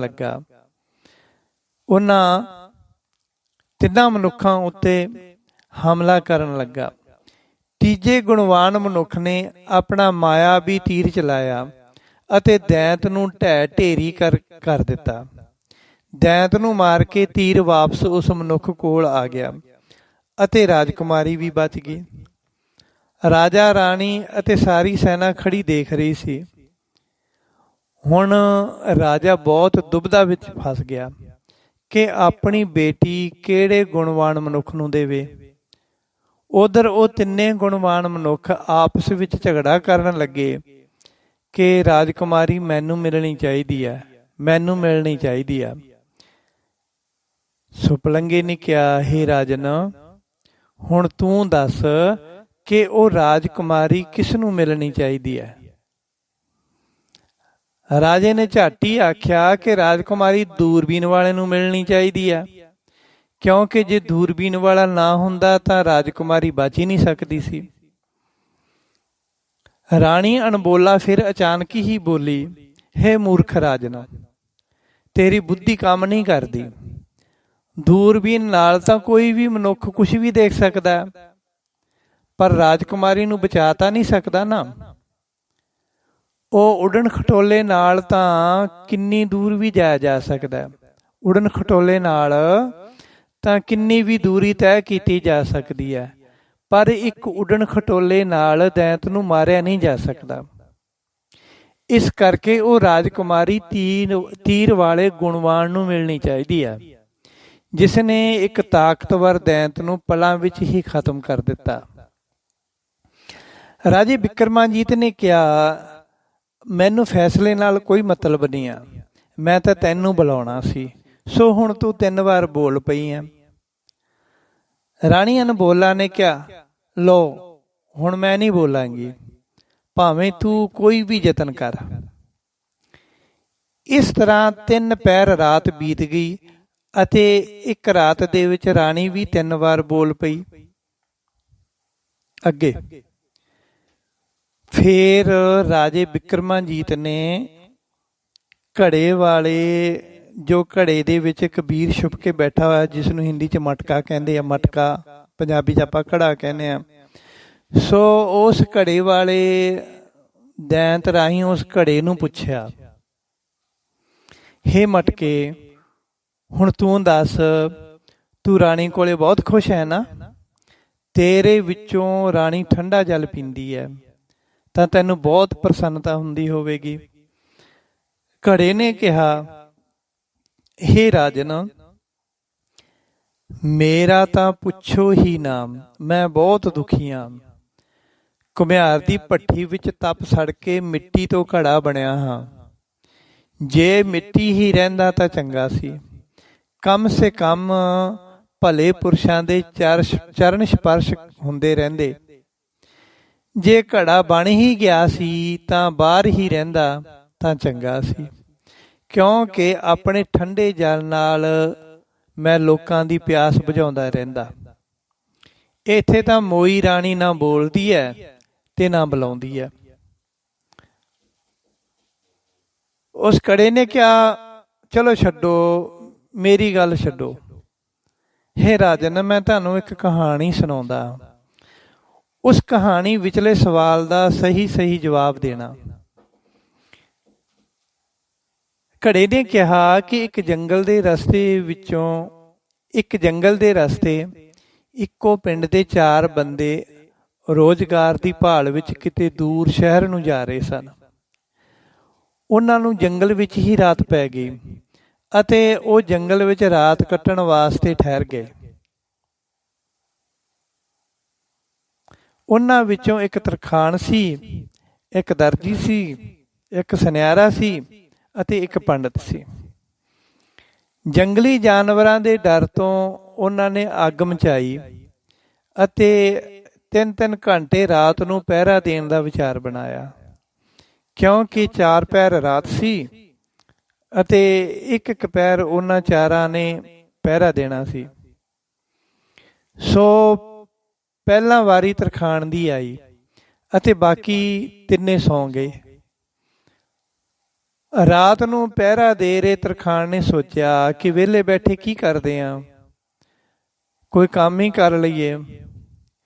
ਉਸਨੇ ਥੋੜ੍ਹੀ ਦੂਰੀ ਉੱਤੇ ਪਈ ਇੱਕ ਮੋਟੀ ਜਿਹੀ ਲੱਕੜ ਚੁੱਕੀ ਅਤੇ ਉਸ ਨੂੰ ਤਰਾਸ਼ਣ ਲੱਗਿਆ। ਤਾਂ ਤਰਾਸ਼ਦਿਆਂ ਉਸਨੇ ਇੱਕ ਔਰਤ ਦਾ ਸੁੰਦਰ ਬੁੱਤ ਬਣਾ ਦਿੱਤਾ ਅਤੇ ਉੱਥੇ ਖੜਾ ਕਰ ਦਿੱਤਾ। ਇੰਨੇ ਨੂੰ ਇੱਕ ਪਹਿਰ ਰਾਤ ਬੀਤ ਗਈ। ਫਿਰ ਦਰਜੀ ਦੀ ਵਾਰੀ ਆਈ ਤਾਂ ਉਹ ਜਾਗ ਕੇ ਪਹਿਰਾ ਦੇਣ ਲੱਗਾ ਅਤੇ ਤਰਖਾਣ ਸੌਂ ਗਿਆ। ਉਸਨੇ ਦੇਖਿਆ ਕਿ ਤਰਖਾਣ ਨੇ ਬੜਾ ਹੀ ਸੋਹਣਾ ਇੱਕ ਔਰਤ ਦਾ ਬੁੱਤ ਬਣਾਇਆ। ਉਸਨੇ ਸੋਚਿਆ ਕਿ ਤਰਖਾਣ ਨੇ ਤਾਂ ਆਪਣਾ ਤਰਖਾਣਾ ਵਾਲਾ ਕੰਮ ਕਰ ਦਿੱਤਾ ਹੈ, ਹੁਣ ਮੈਂ ਇੱਥੇ ਵਿਹਲਾ ਬੈਠ ਕੇ ਕੀ ਕਰਾਂਗਾ, ਮੈਨੂੰ ਵੀ ਕੁਝ ਕਰਨਾ ਚਾਹੀਦਾ। ਇਹ ਸੋਚ ਕੇ ਦਰਜੀ ਨੇ ਆਪਣੇ ਥੈਲੇ ਵਿੱਚੋਂ ਕੁਝ ਕੱਪੜੇ ਕੱਢੇ ਅਤੇ ਉਹਨਾਂ ਨੂੰ ਜੋੜ ਜੋੜ ਕੇ ਉਸ ਔਰਤ ਦੇ ਬੁੱਤ ਨੂੰ ਸੁੰਦਰ ਕੱਪੜੇ ਪਹਿਨਾ ਦਿੱਤੇ। ਇੰਨੇ ਨੂੰ ਰਾਤ ਦਾ ਦੂਜਾ ਪਹਿਰ ਵੀ ਬੀਤ ਗਿਆ। ਫਿਰ ਸੁਨਿਆਰੇ ਦੀ ਵਾਰੀ ਆਈ ਤਾਂ ਉਹ ਪਹਿਰਾ ਦੇਣ ਲੱਗਾ ਅਤੇ ਦਰਜੀ ਸੌਂ ਗਿਆ। ਸੁਨਿਆਰੇ ਨੇ ਦੇਖਿਆ ਕਿ ਤਰਖਾਣ ਅਤੇ ਦਰਜੀ ਨੇ ਆਪਣਾ ਆਪਣਾ ਕੰਮ ਕਰ ਦਿੱਤਾ। ਉਸਨੇ ਸੋਚਿਆ ਕਿ ਮੈਂ ਜਾਗਣਾ ਤਾਂ ਹੈ ਹੀ, ਕਿਉਂ ਨਾ ਮੈਂ ਵੀ ਕੁਝ ਕਰਾਂ। ਉਸਨੇ ਆਪਣੇ ਕੰਨਾਂ ਦੇ ਕੁੰਡਲ ਅਤੇ ਗਲੇ ਦੇ ਕੈਂਠੇ ਨੂੰ ਤੋੜ ਕੇ ਸੁੰਦਰ ਗਹਿਣੇ ਬਣਾਏ ਅਤੇ ਉਸ ਔਰਤ ਦੇ ਬੁੱਤ ਨੂੰ ਪਹਿਨਾ ਦਿੱਤੇ। ਇੰਨੇ ਨੂੰ 3 ਪਹਿਰ ਰਾਤ ਬੀਤ ਗਈ ਤਾਂ ਸੁਨਿਆਰੇ ਨੇ ਪਹਿਰਾ ਦੇਣ ਵਾਸਤੇ ਪੰਡਤ ਨੂੰ ਉਠਾ ਲਿਆ ਅਤੇ ਸੁਨਿਆਰਾ ਆਪ ਸੌਂ ਗਿਆ। ਜਦੋਂ ਪੰਡਤ ਨੇ ਪਹਿਰਾ ਦੇਣਾ ਸ਼ੁਰੂ ਕੀਤਾ ਤਾਂ ਉਸਨੇ ਅਚਾਨਕ ਹੀ ਦੇਖਿਆ ਕਿ ਕੋਈ ਔਰਤ ਖੜੀ ਹੈ। ਜਦ ਉਸਨੇ ਨੇੜੇ ਹੋ ਕੇ ਦੇਖਿਆ ਤਾਂ ਉਹ ਲੱਕੜ ਦਾ ਬੁੱਤ ਸੀ। ਉਸਨੇ ਸੋਚਿਆ ਕਿ ਇਹਨਾਂ ਤਿੰਨਾਂ ਨੇ ਆਪਣੀ ਆਪਣੀ ਜਾਤ ਵਿਖਾ ਦਿੱਤੀ ਹੈ, ਹੁਣ ਮੈਨੂੰ ਵੀ ਕੁਝ ਕਰਨਾ ਚਾਹੀਦਾ। ਉਸਨੇ ਸੋਚਿਆ ਕਿ ਇਸ ਔਰਤ ਦਾ ਬੁੱਤ ਬਹੁਤ ਸੋਹਣਾ ਹੈ, ਜੇ ਇਸ ਬੁੱਤ ਵਿੱਚ ਜਾਨ ਪੈ ਜਾਵੇ ਤਾਂ ਮੈਂ ਇਸ ਨੂੰ ਆਪਣੀ ਪਤਨੀ ਬਣਾ ਲਵਾਂ, ਮੇਰਾ ਗਰੀਬ ਦਾ ਘਰ ਵਸ ਜਾਏਗਾ।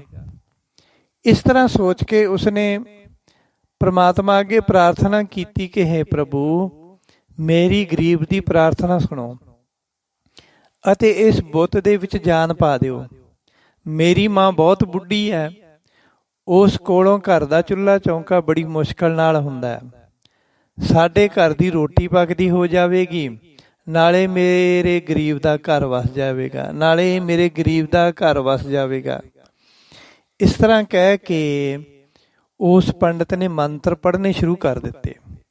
ਮੰਤਰ ਪੜ੍ਹਦਿਆਂ ਪੜ੍ਹਦਿਆਂ ਉਸ ਨੂੰ ਪੂਰਾ 1 ਪਹਿਰ ਬੀਤ ਗਿਆ ਅਤੇ ਚੌਥੇ ਪਹਿਰ ਵਿੱਚ ਦਿਨ ਵੀ ਚੜ੍ਹ ਗਿਆ। ਪਰਮਾਤਮਾ ਨੇ ਆਪਣੀ ਕਲਾ ਵਰਤਾਈ ਅਤੇ ਉਸ ਬੁੱਤ ਦੇ ਵਿੱਚ ਜਾਨ ਪਾ ਦਿੱਤੀ। ਉਹ ਬੁੱਤ ਔਰਤ ਬਣ ਕੇ ਬੋਲਣ ਤੇ ਹੱਸਣ ਲੱਗੀ। ਦਿਨ ਚੜ੍ਹਨ ਕਰਕੇ ਬਾਕੀ 3 ਜਣੇ ਵੀ ਜਾਗ ਪਏ। ਹੁਣ ਉਹਨਾਂ ਚਾਰਾਂ ਵਿੱਚ ਝਗੜਾ ਹੋਣ ਲੱਗਾ। ਤਰਖਾਣ ਕਹੇ ਕਿ ਔਰਤ ਮੇਰੀ ਹੈ ਕਿਉਂਕਿ ਮੈਂ ਬੁੱਤ ਘੜਿਆ ਹੈ। ਦਰਜੀ ਕਹੇ ਕਿ ਔਰਤ ਮੇਰੀ ਹੈ ਕਿਉਂਕਿ ਮੈਂ ਇਸ ਨੰਗੇ ਬੁੱਤ ਨੂੰ ਕੱਪੜੇ ਪਵਾਏ ਸਨ। ਸੁਨਿਆਰਾ ਕਹੇ ਕਿ ਇਹ ਔਰਤ ਮੇਰੀ ਹੈ ਕਿਉਂਕਿ ਮੈਂ ਇਸ ਨੂੰ ਗਹਿਣਿਆਂ ਨਾਲ ਸ਼ਿੰਗਾਰਿਆ ਹੈ। ਪੰਡਤ ਕਹੇ ਕਿ ਇਹ ਔਰਤ ਮੇਰੀ ਹੈ ਕਿਉਂਕਿ ਮੈਂ ਇਸ ਨੂੰ ਪ੍ਰਾਣ ਦਿੱਤੇ ਹਨ। ਸੋ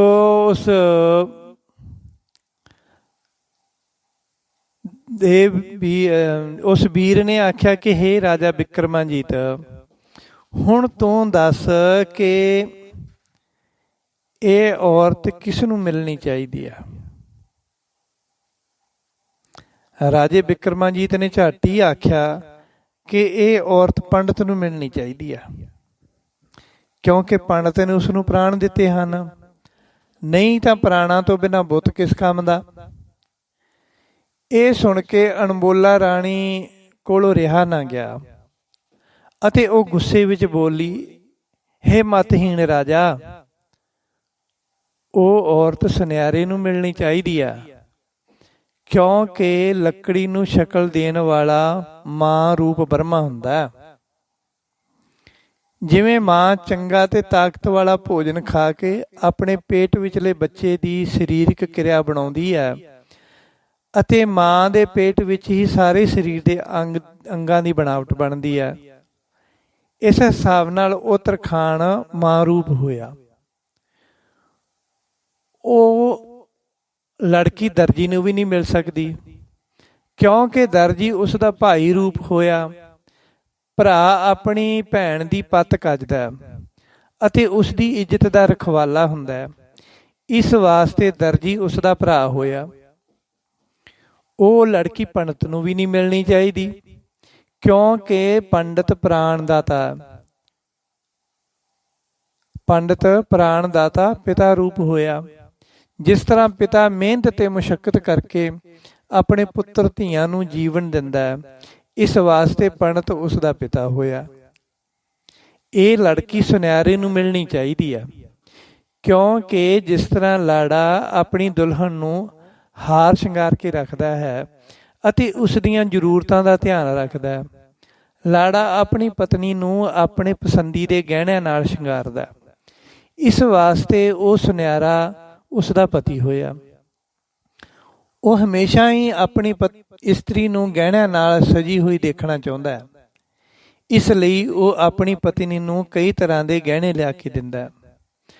ਅਣਬੋਲਾ ਰਾਣੀ ਨੇ ਆਖਿਆ, ਹੇ ਰਾਜਨ, ਸਹੀ ਨਿਆਂ ਇਸ ਤਰ੍ਹਾਂ ਬਣਦਾ ਹੈ, ਤੇਰਾ ਫੈਸਲਾ ਸਹੀ ਨਹੀਂ ਹੈ। ਰਾਜੇ ਬਿਕਰਮਾਜੀਤ ਨੇ ਕਿਹਾ, ਮੈਨੂੰ ਫੈਸਲੇ ਨਾਲ ਕੋਈ ਮਤਲਬ ਨਹੀਂ, ਮੈਂ ਤਾਂ ਤੈਨੂੰ ਹੀ ਬੁਲਾਉਣਾ ਸੀ, ਸੋ ਮੈਂ ਬੁਲਾ ਲਿਆ। ਇਸ ਤਰ੍ਹਾਂ ਰਾਣੀ ਅਣਬੋਲਾ ਨੇ ਹਾਰ ਮੰਨ ਲਈ। ਆਲਾ ਵਜ਼ੀਰ ਵੱਲੋਂ ਰਾਣੀ ਅਣਬੋਲਾ ਦੇ ਵਿਆਹ ਦੀਆਂ ਤਿਆਰੀਆਂ ਹੋਣ ਲੱਗੀਆਂ, ਪਰ ਰਾਣੀ ਅਣਬੋਲਾ ਨੇ ਕਿਹਾ ਕਿ ਇਹ ਜੋ ਸ਼ਰਤਾਂ ਰਾਜੇ ਨੇ ਪੂਰੀਆਂ ਕੀਤੀਆਂ ਹਨ, ਇਹ ਸਭ ਸਵੰਬਰ ਦੀਆਂ ਹਨ। ਹੁਣ ਰਾਜਾ ਬਿਕਰਮਾਜੀਤ ਮੇਰੀ ਨਿੱਜੀ ਸ਼ਰਤ ਪੂਰੀ ਕਰੇ, ਫਿਰ ਇਹ ਮੇਰੇ ਨਾਲ ਸ਼ਾਦੀ ਕਰਨ ਦੇ ਯੋਗ ਬਣੇਗਾ। ਸਭ ਨੇ ਪੁੱਛਿਆ ਕਿ ਰਾਣੀ ਜੀ, ਤੁਹਾਡੀ ਕੀ ਸ਼ਰਤ ਹੈ? ਰਾਣੀ ਨੇ ਕਿਹਾ ਕਿ ਮੇਰੇ ਕੋਲ ਇੱਕ ਭੇਡ ਹੈ, ਜਿਸ ਦੇ 3 ਥਣ ਹਨ ਅਤੇ ਉਹ ਤਿੰਨੇ ਥਣ ਭੇਡ ਦੇ ਅਲੱਗ-ਅਲੱਗ ਹਿੱਸਿਆਂ ਵਿੱਚ ਲੱਗੇ ਹੋਏ ਹਨ।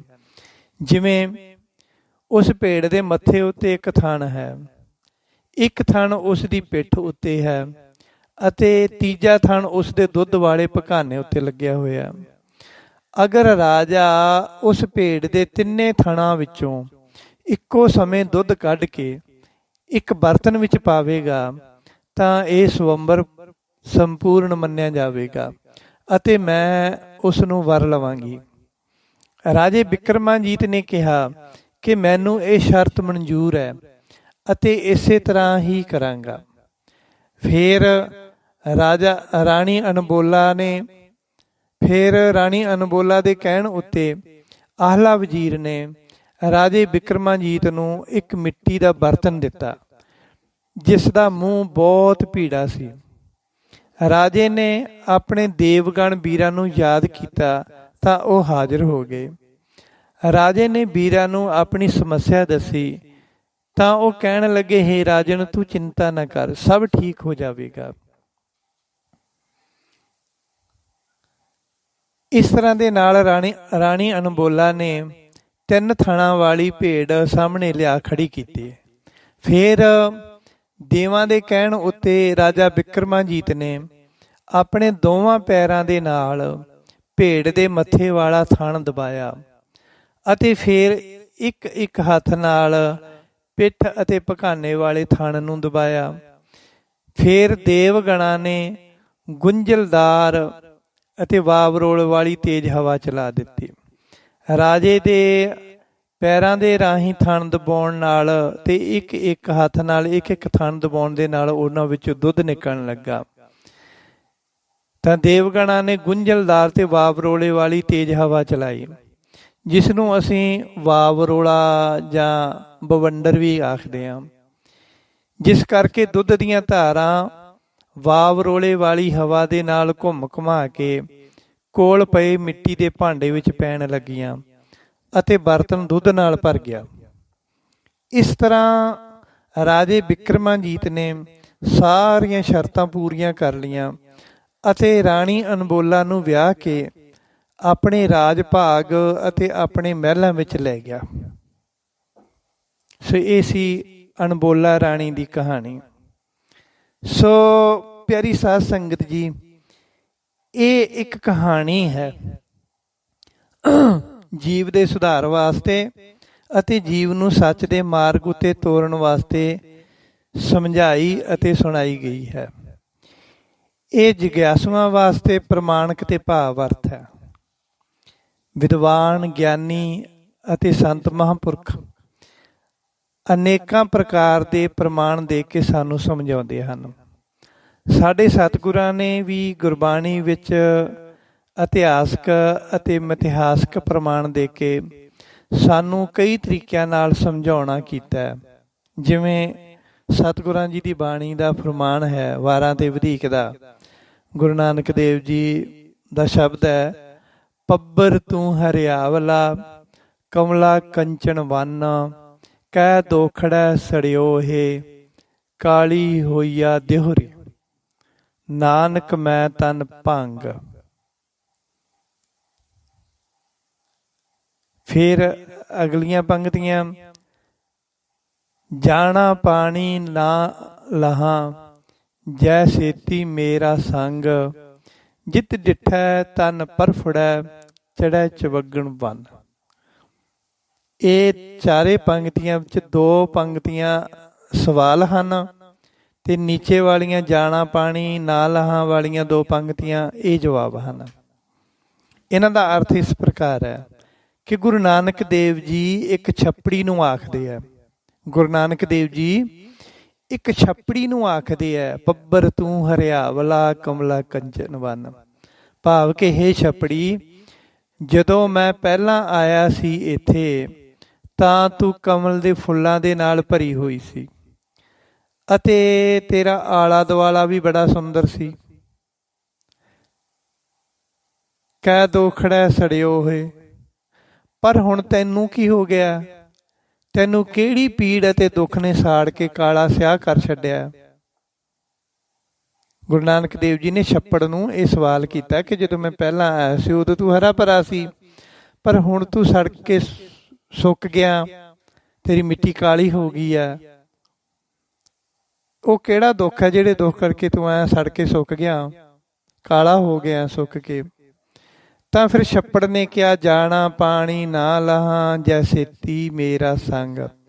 ਛੱਪੜੀ ਨੇ ਆਖਿਆ, ਮੇਰੀ ਦੇਹ ਇਸ ਕਰਕੇ ਕਾਲੀ ਸਿਆਹ ਹੋ ਗਈ ਹੈ ਕਿ ਮੇਰਾ ਜਾਨੀ ਦੋਸਤ, ਮੈਨੂੰ ਜੀਵਨ ਦੇਣ ਵਾਲਾ ਜਲ ਪਾਣੀ ਮੈਨੂੰ ਨਹੀਂ ਮਿਲਿਆ।